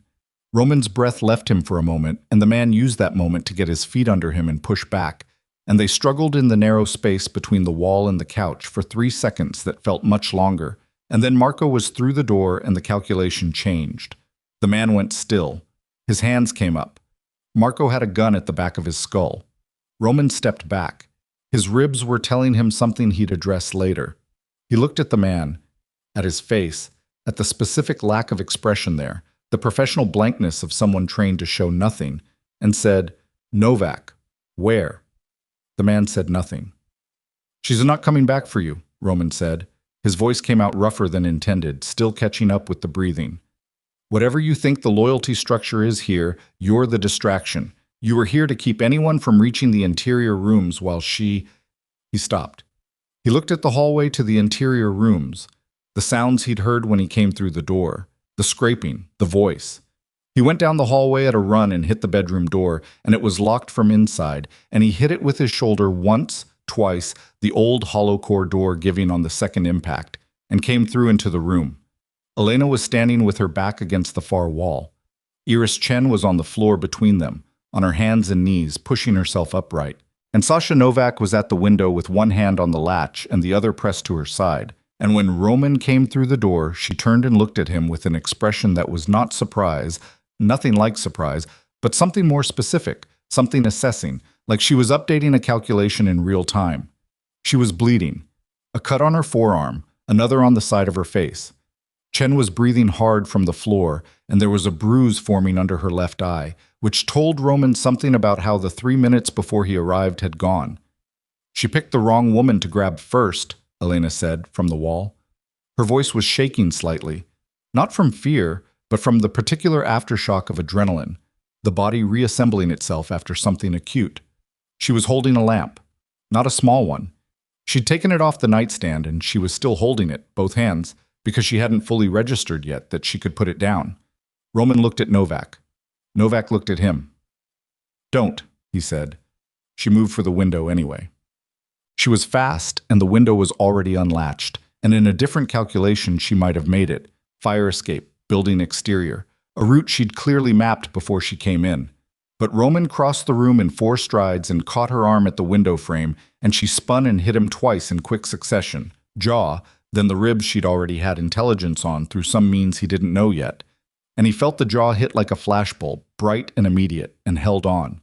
She tried to break the grip. He didn't let it break. She stopped trying. They stood at the window, Roman holding her arm at the frame, both of them breathing hard, and Novak looked at him with that same assessing quality and said, "You should let me go. Give me one reason. Because what I know is worth more to you than what you can get from holding me. Talk." "Not here." Her eyes moved to Elena, to Chen on the floor.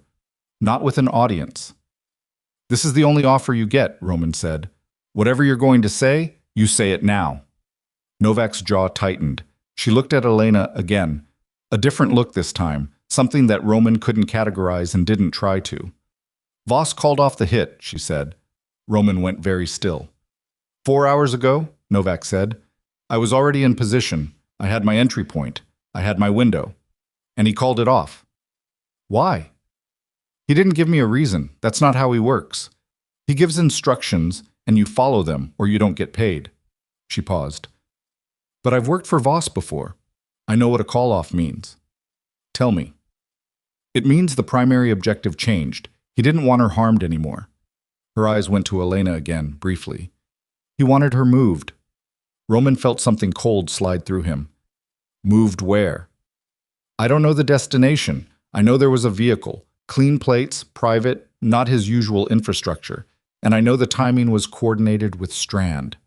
Strand. Who had run. "Strand was going to take her," Roman said. It wasn't a question. "That was my read. Yes." Roman processed this in the 2 seconds he could afford to give it. Voss had shifted objectives. Not kill Elena, take her. Which meant leverage had become more valuable to him than removal. Which meant something in the past 48 hours had changed Voss's calculation significantly. "The 48 hours," Roman said, mostly to himself. The time Roman had asked for. The time Voss had agreed to. Voss hadn't agreed to it as a courtesy. He'd agreed to it because it gave him 48 hours to take something Roman wouldn't negotiate without. "Where is Strand now?" Roman said. "I don't know." Novak. "I genuinely don't know his current location. Last communication put him moving east, but that was 3 hours ago." She looked at him steadily. "If you want Strand, your fastest route is through Voss's communication infrastructure. Voss uses a relay server, physical, not cloud-based, at a location called the Whitmore Building on Crane Avenue. Strand will have to check in through that infrastructure within the next 6 hours, or he loses his extraction window. And you know where this server is because I was the one who helped install it."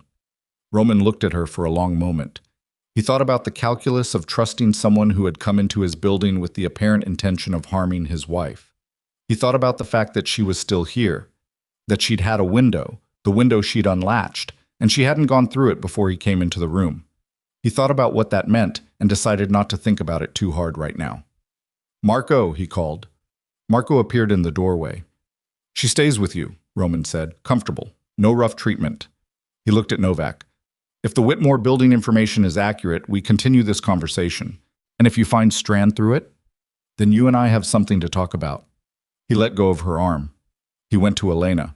She had put the lamp down finally. She was standing with her arms at her sides, and she looked at him with an expression that took in the jaw that was already swelling and the way he was holding his left side and said, "How bad?"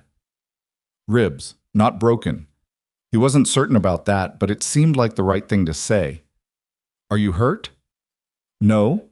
She glanced at Chen, who was on her feet now, pressing the back of her hand to her lip. "She took the first hit because she stepped in front of me." Roman looked at Iris Chen. Chen shrugged, which appeared to cost her something physically. "I was already in the way," she said. Roman looked at her for a moment. Then he said, "When this is over, I'm going to make sure your firm is very well compensated." "That would be appropriate," Chen said, and sat down on the edge of the bed. Roman turned back to Elena. She was watching him with the steady quality he'd been watching for 4 years. Watching him and updating her assessment, the ongoing revision of who he was against, who she'd thought he was, and who he might yet become. "I have to go," he said. "I know." The Whitmore building. If Strand is using Voss's relay to coordinate extraction, he has a 6-hour window. I have to be there. Roman. She reached out and put her hand flat against his chest.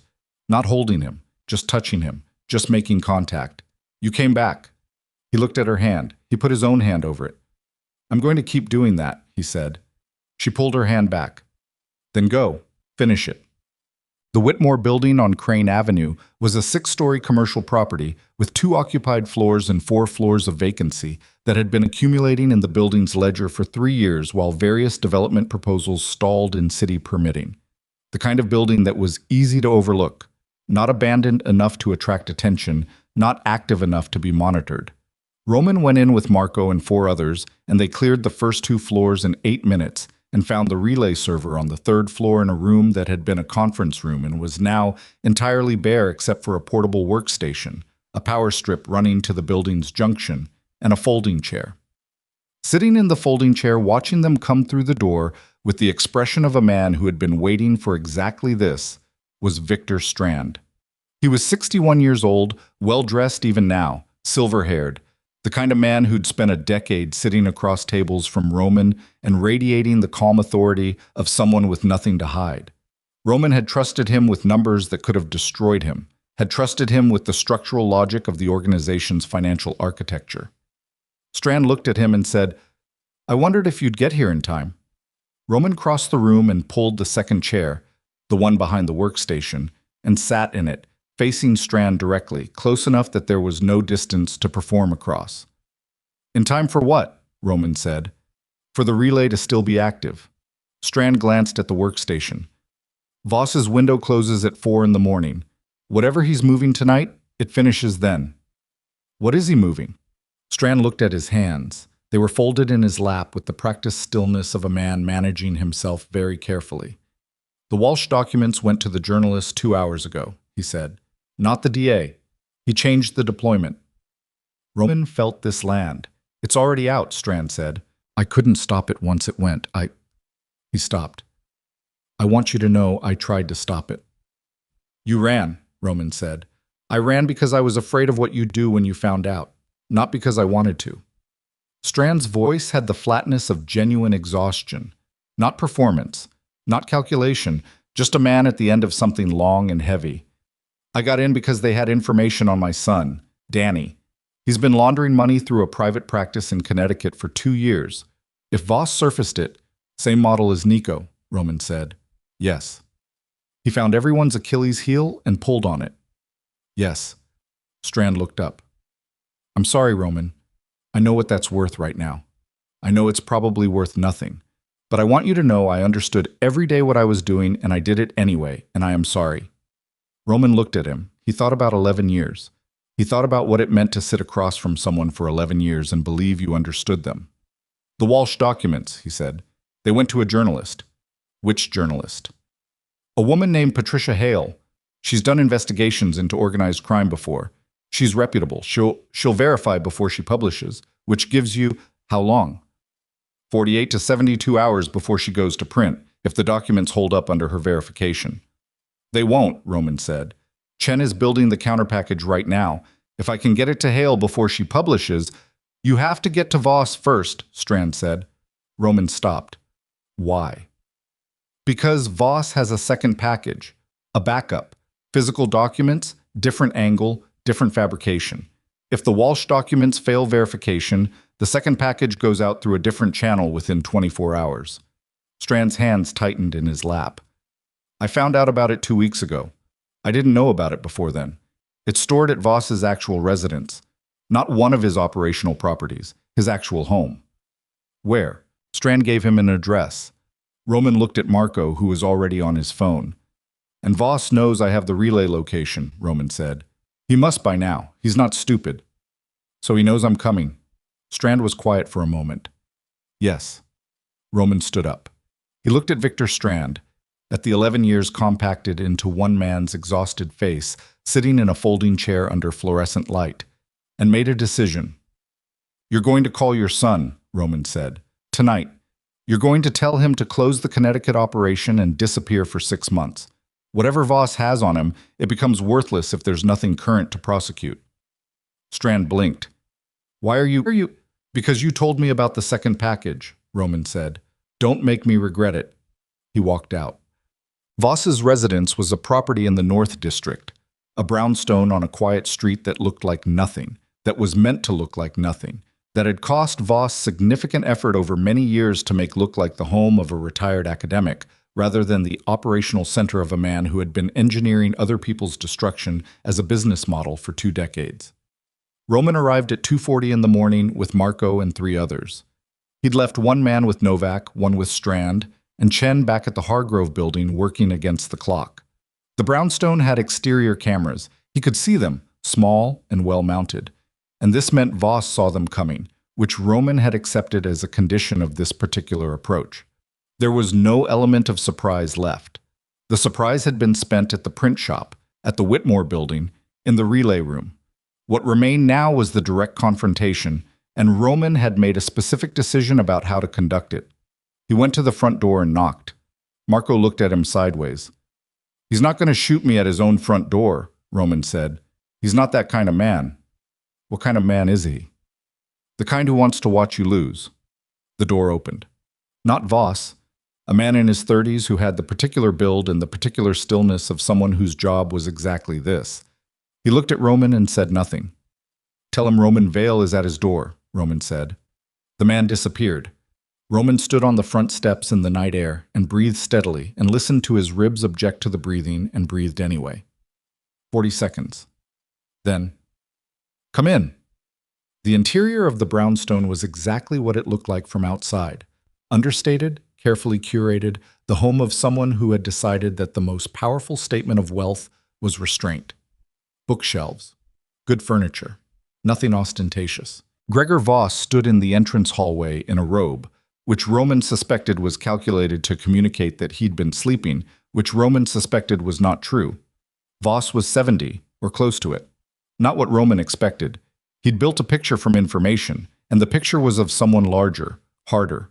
The man in front of him was compact, gray-bearded, with very clear eyes that moved over Roman with the unhurried precision of someone running assessments. You're more direct than I anticipated, Voss said. I knocked on your door, Roman said. That's about as direct as it gets.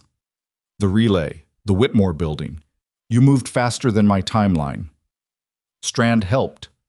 Something shifted slightly in Voss's expression. Not surprise, recalculation. Come in, Voss said again, and led him into a sitting room off the main hallway. Roman's men stayed at the door. Marco positioned himself in the hallway. Voss sat. Roman remained standing.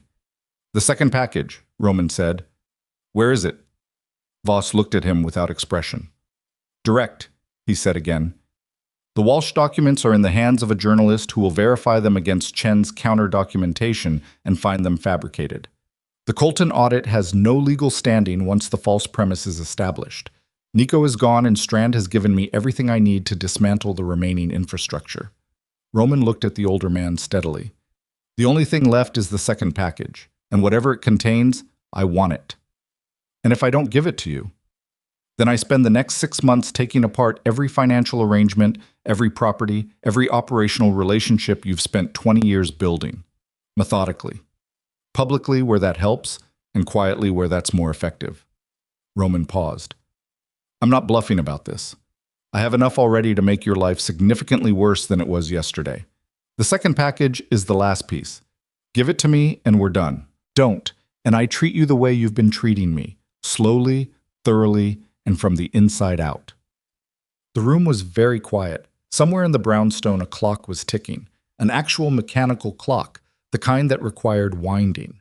Voss looked at Roman for a long time. Then he said, You came here alone, into my house, without a guarantee of what you'd find. I came here with my men at the door. That's not the same as a guarantee. No, Roman said. It isn't. Why? Roman looked at him.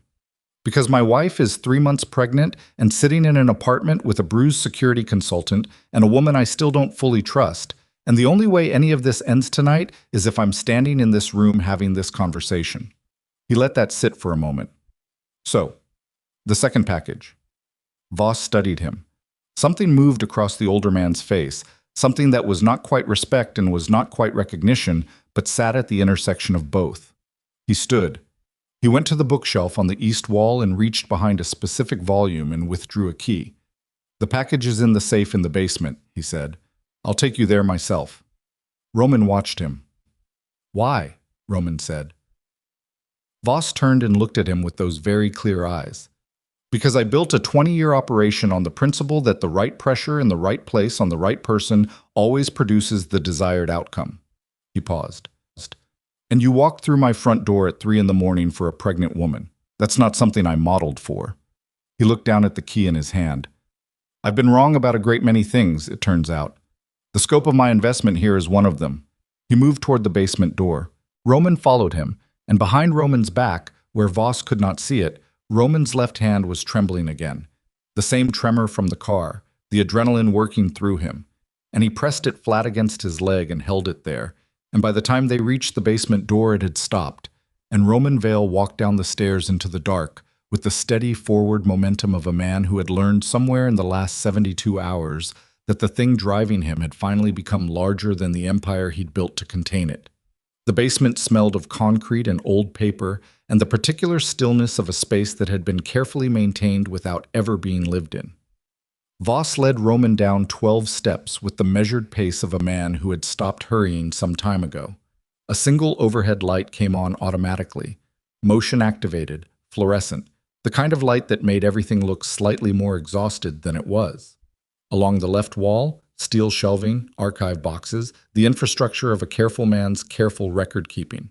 Along the right wall, a safe, built into the concrete itself, the door flush with the surface so that you'd miss it if you didn't know to look. Voss inserted the key. A second mechanism, combination, 4 turns. And the door swung out. Inside, a manila envelope, thick, secured with a metal clasp. Nothing else. Voss took it out and held it for a moment, not looking at Roman, looking at the envelope itself. Roman watched the older man's face in the fluorescent light and saw something there that he hadn't expected. Not regret exactly, but the specific weight of a person looking at the distance between who they intended to be and who they became, and finding the distance larger than they'd calculated. Voss held out the envelope. Roman took it. He did not open it in the basement. He tucked it under his arm and looked at Voss and said, "I'm going to need you to understand that this is where it ends. Not a renegotiation in 6 months, not a new approach through different intermediaries. It ends here." "I understand," Voss said. "If I find out otherwise." "You won't." Voss turned and looked at him directly for the first time since they'd come down the stairs. His eyes in this light were very tired. "I'm 71 years old, Mr. Vale. I built something I thought was elegant, and it turned out to be simply cruel. That realization arrives late for men like me, but it does arrive." He looked at the empty safe. "I have no appetite left for this particular game." Roman studied him. He believed about 60% of it, which was more than he believed about most things people said to him at 3:15 in the morning. He went back up the stairs. I was in the vehicle when he opened the envelope. Marco drove. Roman sat in the back with his ribs aching in a consistent, informative way, and the manila envelope open across his knees and the fluorescent light of passing street lamps moving across the contents in intervals. The second package was not what he'd expected. He'd expected a second set of fabricated documents, a different angle on the same fiction, another layer of the constructed case against him. What he found instead was a dossier. 40 pages, dense, compiled over approximately 18 months based on the date stamps on the internal documentation. It was not about Roman. It was about Elena. Specifically, it was a comprehensive record of Elena's movements, medical appointments, financial transactions, and communications over the past year and a half. Surveillance photographs. Location logs.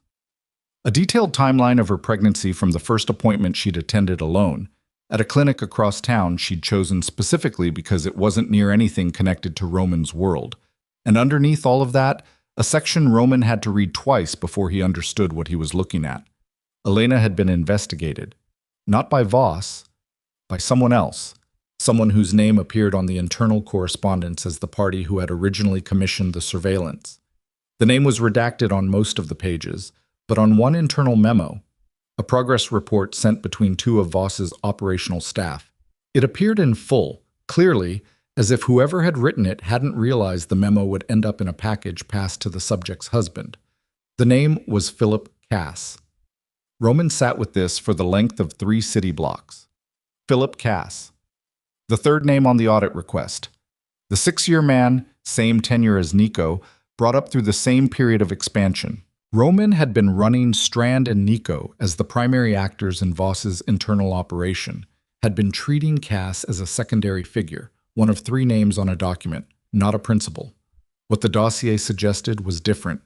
What it suggested was that Cass had initiated contact with Voss before Nico had, that the original approach had come from inside Roman's organization outward, not from Voss inward, that someone with direct access to Elena's patterns and Roman's schedule had gone looking for a buyer for that access, and Voss had been the buyer.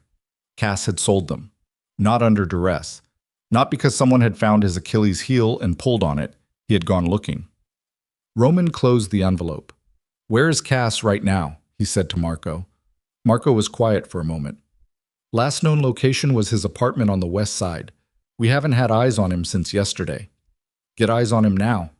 "It's 3:30 in the morning." "I'm aware of the time." Marco made calls. Roman looked out the window at the city and thought about 6 years and thought about the difference between being betrayed and being sold, and thought about Elena, alone at a clinic across town in the early weeks of a pregnancy she hadn't told him about yet, and the fact that someone had been watching her walk in and walk out and had been selling that information to a man who collected human vulnerability as a professional practice. He thought about what Elena would say when he told her. He thought about how he was going to tell her. He got back to the Hargrove building at 4 in the morning. The lobby was properly staffed again. Marco had sent someone to sit with Paul, the overnight attendant, who turned out to have been zip-tied in the mailroom and was deeply unhappy about it. Torres was in the hospital with a concussion. Garrett had been treated on site and refused to go anywhere, which Roman accepted as a characteristic Garrett decision. Chen was still at the kitchen table when Roman came in. She looked up and then looked at his face and said, "The second package." "It's not what we thought it was." Roman set the envelope on the table in front of her. "I need you to go through it tonight, before the morning." "What am I looking for?" "A chain of contact, who initiated, who received, what was exchanged, and when. I want the chronology built cleanly before I move on the last piece." Chen pulled the envelope toward her and opened it without ceremony and began reading with the focused efficiency he'd come to associate with her, the way she processed information like it was terrain to be mapped rather than narrative to be experienced. Roman went to find Elena. She was awake. He hadn't expected otherwise. She was sitting on the bed in the same clothes she'd been wearing since that morning, since the furniture against the door, since the lamp in both hands, and she was looking at nothing in particular when he came in, which meant she'd been thinking rather than waiting, which was a distinction Roman had learned to recognize. She looked at him when he came through the door. She took in the swollen jaw and the way he was carrying his left side, and the envelope under his arm and his face, which he'd stopped managing somewhere around the Whitmore building. "Sit down," she said. He sat on the edge of the bed. "Tell me," she said. He told her about the basement, about the envelope and its contents, about Philip Cass and what the internal memo revealed about how the operation had started and who had started it. Elena listened. She did what she always did, held very still, processed thoroughly, did not perform her reaction while she was still inside having it. He watched the information move through her and watched her hold it. When he finished, she was quiet for a long moment. "He was in our apartment," she said. "Yes." "He sat at our table. He came to—" She stopped. "Our anniversary dinner, last year. You invited him." "Yes." "He sat there and ate our food and he was already—" "Yes," Roman said. She put her hands in her lap. She looked at them. "I want to ask you something," she said, "and I need you to answer honestly, not protectively." "Okay." "Did you know?" "Not about Cass specifically. But did any part of you know that the world you built was porous enough for this? That the people you kept close were—" She paused. "Did you know it was this kind of thing you were asking me to live inside?" Roman held her gaze. He had promised her honesty over protection. "I knew the risks in the abstract," he said. I told myself the people I'd chosen were different, that I'd built something with more integrity than the standard model. He stopped. I was wrong. Not about the abstract risks. I knew those were real. Wrong about thinking my judgment of people was good enough to manage them. Elena nodded slowly. She was absorbing the honesty of it, and he could see her doing it, could see the careful interior work of a woman deciding what to do with accurate information. You came back, she said again. The same words from earlier, different weight now. I said I would. People say things. She looked at him. You came back through a door where you didn't know what was on the other side. You were on the other side. She held his gaze for a long moment.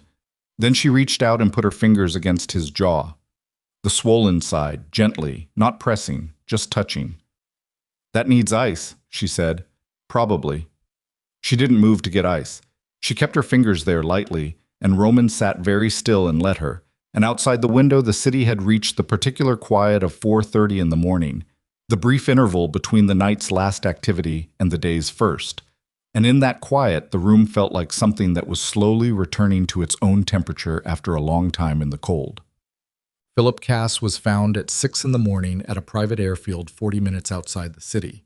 He had a bag packed and a charter flight scheduled, and he was sitting in the small terminal building drinking vending machine coffee with the specific stillness of a man who had told himself everything was going to be fine and was in the process of failing to believe it. Roman arrived with Marco and 2 others. Cass saw him come through the terminal door and set his coffee down on the chair beside him and stood up. He was 54, heavy-set, had always carried himself with the particular confidence of a man who believed his value was self-evident. That confidence was not visible right now. What was visible was something rawer and less composed, the face of a man watching the last available door close. Roman walked across the terminal and stopped 6 feet in front of him. He didn't say anything for a moment. He just looked at Philip Cass and let Cass look back at him. She never did anything to you, Roman said. Cass's jaw moved. Elena. She never crossed you, never interfered with your position, never gave you a reason. Roman kept his voice even. It cost him something to keep it even. You sold her surveillance to a man who was planning to use it to hurt her. You did that without coercion. You went looking for a buyer. It wasn't supposed to. Cass stopped. Wasn't supposed to what? It wasn't supposed to go where it went. Cass's voice had the hollow quality of a sentence that had been rehearsed internally and still didn't hold up under actual delivery. Voss told me it was about leverage on you. Business pressure. I didn't know about Novak. I didn't know about... You knew enough, Roman said. You knew what you were selling and who you were selling it to and what kind of man buys that kind of information. Cass looked at the floor. 6 years, Roman said. You sat across from me for 6 years and I paid you well and I trusted you with things that mattered and you looked at that and decided to sell it. He paused. Why? Cass looked up, and in his face, underneath the fear and the exhaustion and the collapse of whatever story he'd been telling himself, Roman saw something he hadn't expected. Something small and bitter and very old. The face of a man who had believed for a long time that he deserved more than he had, and had finally acted on it. Because you built the whole thing on your own terms, Cass said. His voice had steadied into something flat and honest. Because you made every decision from the center and the rest of us managed the edges, and you never once considered whether we might want something more than what you decided to give us. He stopped. That's not an excuse. I know it's not an excuse. I'm just answering the question. Roman stood inside that. He thought about whether it was true. He thought about the specific way power worked when one person held it and others circled it, and whether he had ever looked carefully at what that did to the people in the circle over years. He thought about what it cost him to consider that Cass's explanation, while not a justification, was also not a lie. It doesn't matter now, Roman said. No, Cass agreed. You're not getting on that charter. Cass closed his eyes briefly. I know. Roman looked at him for another moment. Then he said to Marco, take him in, keep it clean. He walked out of the terminal without looking back. The Walsh documents failed Patricia Hale's verification at 9:17 in the morning. Chen had sent the counter-documentation package at 7, 2 hours earlier, and Hale, who was, as Strand had said, genuinely reputable and thorough, had run the forensic comparison herself, and called Roman's attorney at 9:15 to say she would not be publishing.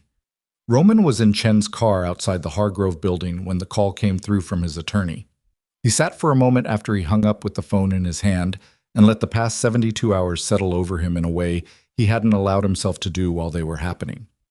3 people inside his organization had been working against him for 2 years, one of them for longer. One of his most trusted operational staff had been turned through coercion and had ultimately, at cost to himself, tried to correct it. His second-in-command was in Portugal and was going to stay there. His financial director had run and then helped and then faced the consequences of both. The man who had started it all for reasons that were mercenary and bitter was in custody and would be managed through channels Roman had used before and trusted to be quiet and permanent in their effects. Gregor Voss had given him the second package and would not, Roman assessed, be reconstituting this particular operation. He was 71 and tired and had discovered something late that wise men discovered earlier. That didn't make him harmless. It made him less dangerous than he'd been at 60, and that was what Roman could work with. The Colton audit was closed. Margaret Lau had been briefed on the fraudulent premise of the request and had moved with the efficient alarm of a professional who understood exactly what had almost been done with her infrastructure, and the documentation of its closure was already in Roman's attorney's files. The organization still existed. Damaged, yes. There would be a period of reconstruction, of finding who remained reliable and what needed to be rebuilt from scratch. That work would take months, possibly longer. Roman had never been afraid of that kind of work. It was the kind of work where he actually knew what he was doing. He got out of the car and went back inside. Well, Elena was eating breakfast when he found her.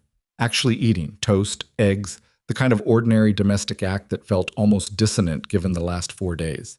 Except that Elena had always been like this, capable of returning to the essential things even when everything around the essential things was in chaos. It was something he'd admired from the beginning and had not adequately said so. She looked up when he came in. "The documents," he said. "The journalist won't publish.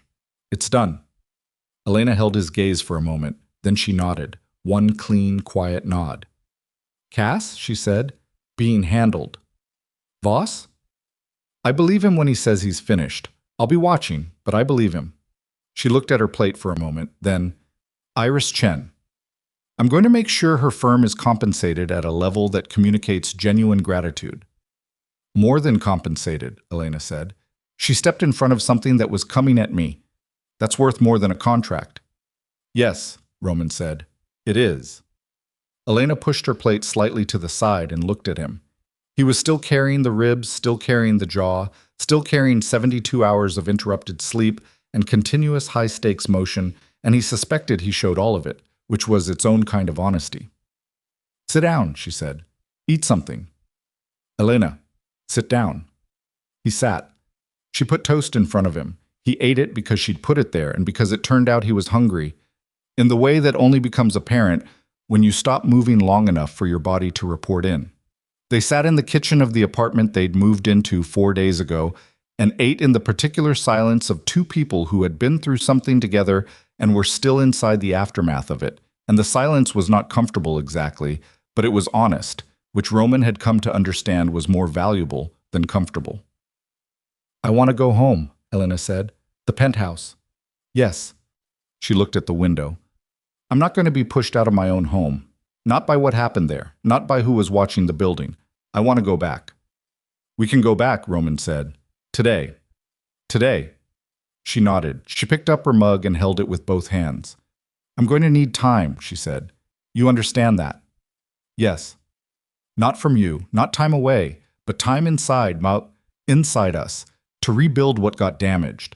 That's going to be slow. It's not going to be linear." "I know." "And there are things you did before any of this happened. The surveillance early on, the months of not telling me about Carla, the way you made decisions about our life without including me. Those things existed before Voss, and they don't get cleared by what happened this week."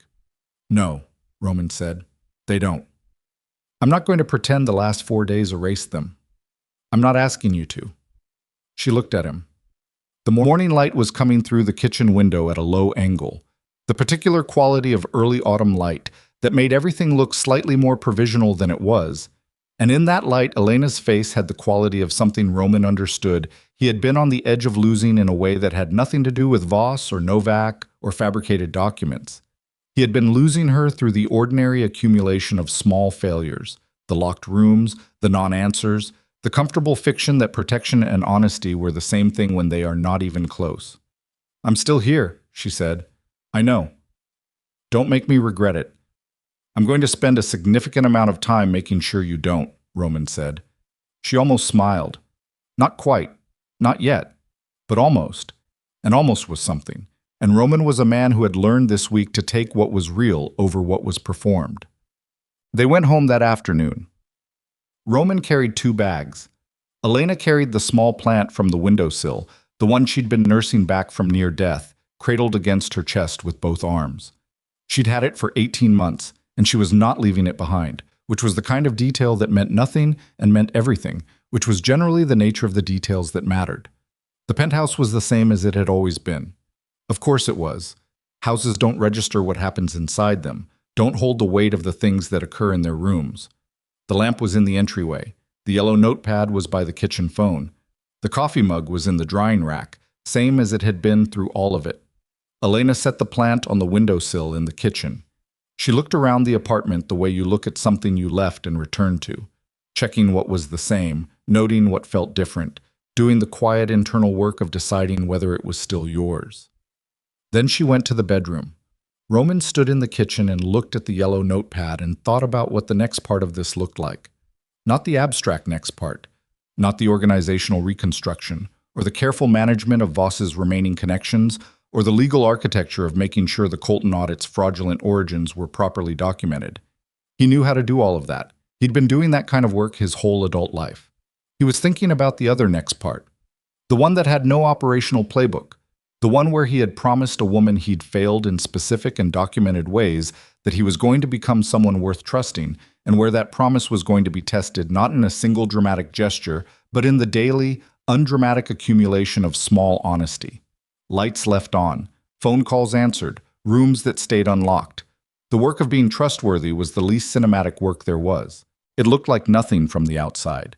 It was just showing up and telling the truth and not reverting when it was difficult, again and again, indefinitely. He was clear-eyed about how hard it was going to be.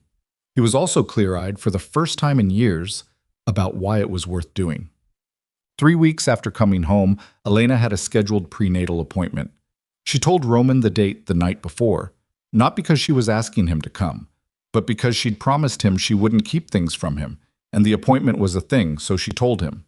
He showed up at the clinic waiting room at 9:40 in the morning, 10 minutes before her appointment, with 2 cups of coffee from the place 2 blocks away that she'd mentioned once 3 months ago, in the context of a completely different conversation. Elena came through the waiting room door and stopped when she saw him. "You didn't have to," she started. "I wanted to," he said. He held out the coffee. "Is it okay that I'm here?" She looked at him. She looked at the coffee. She took it. "Yes," she said. They sat in the waiting room together and drank bad clinic coffee from a good coffee shop and waited, and the normalcy of it, the magazines on the side table, the muted television in the corner, the other people in the room with their own particular private waits, felt like something Roman hadn't earned yet but was being extended anyway, provisionally, as a statement of direction rather than arrival. He would take direction. The appointment lasted 40 minutes. The sonogram produced a new image, clearer than the one from 8 weeks earlier. The technician pointed out what was developing: the hands, fingers just visible, the profile of a face still assembling itself into the person it was going to become. Roman sat beside Elena and looked at the screen. He did not try to manage his face. He did not perform a reaction or monitor what he was showing. He just looked, and what he felt moved through him without obstruction. Something that was too large and too specific to be named usefully. The particular feeling of being in the presence of something that existed because 2 people had chosen each other before the choosing got complicated. Elena was looking at the screen too. He could see her profile in the dim of the exam room. The careful attention she gave everything. The quality of her focus that had always been one of the most honest things about her. He reached across and put his hand over hers. She turned it over and held his. She didn't look at him. She kept looking at the screen. But her hand held his with a deliberateness that was not casual. The deliberateness of a choice made in real time, fully conscious, with available information. That was all he needed. 6 months later, Roman signed the transfer documents on the port territory. Not to Voss. Voss had nothing left to receive it. To a legitimate development consortium that had been circling the property for 2 years, waiting for the regulatory complications to clear. The complications, it turned out, had been partly manufactured, a discovery that Roman's legal team made in the course of dismantling the operational infrastructure Voss had used to keep competing interests at bay. Removing the manufactured complications took 4 months and the involvement of 2 attorneys who were very good at finding things that had been carefully hidden. The transfer was clean, properly documented. It removed from Roman's operational portfolio the single piece of territory that had been the center of the entire 18-month operation against him. Removed it not as a concession, but as a strategic decision made by a man who had done a clear-eyed accounting of what he was willing to carry going forward. He still had an organization. He had always been realistic about that. The idea that one bad experience would produce a wholesale transformation was the kind of thing that worked in the kind of stories that had nothing to do with how people actually changed. He had an organization, and it was smaller than it had been, and more carefully structured, and the people in it had been subjected to a level of scrutiny that was uncomfortable for everyone involved, including Roman. Some of them left, most of them stayed. The ones who stayed were, in Roman's revised assessment, the ones who had always been there for reasons more durable than opportunity. He kept his hand in the things he kept his hand in. He stepped back from the things he stepped back from. He made decisions about that boundary slowly, case by case, in a process that had no clean endpoint and wasn't supposed to. He told Elena about the decisions he made, not all of them. There were operational details that she had never wanted and still didn't want, and Roman had finally learned to distinguish between sharing and burdening. But the decisions that affected their life, he told her, the ones that carried risk, he told her, the ones he was uncertain about, he told her, because she was better at uncertainty than he was, and had been for as long as he'd known her. Their daughter was born in February, during a snowstorm that snarled the city's traffic for 6 hours. Roman drove Elena to the hospital himself, which was not how these things typically went for a man of his position, but was how he had decided it was going to go. He drove carefully, not fast, because the roads were bad, and what mattered was arriving intact rather than arriving quickly. He stayed for everything. He was present for all of it, the hours of labor, the moments that were hard, the moment at the end that was nothing like anything else he'd experienced in his life, the moment where the room shifted around a sound and Roman Vale, who had built his entire adult life on the principle of composure, sat down heavily in the chair beside the bed because his legs stopped cooperating.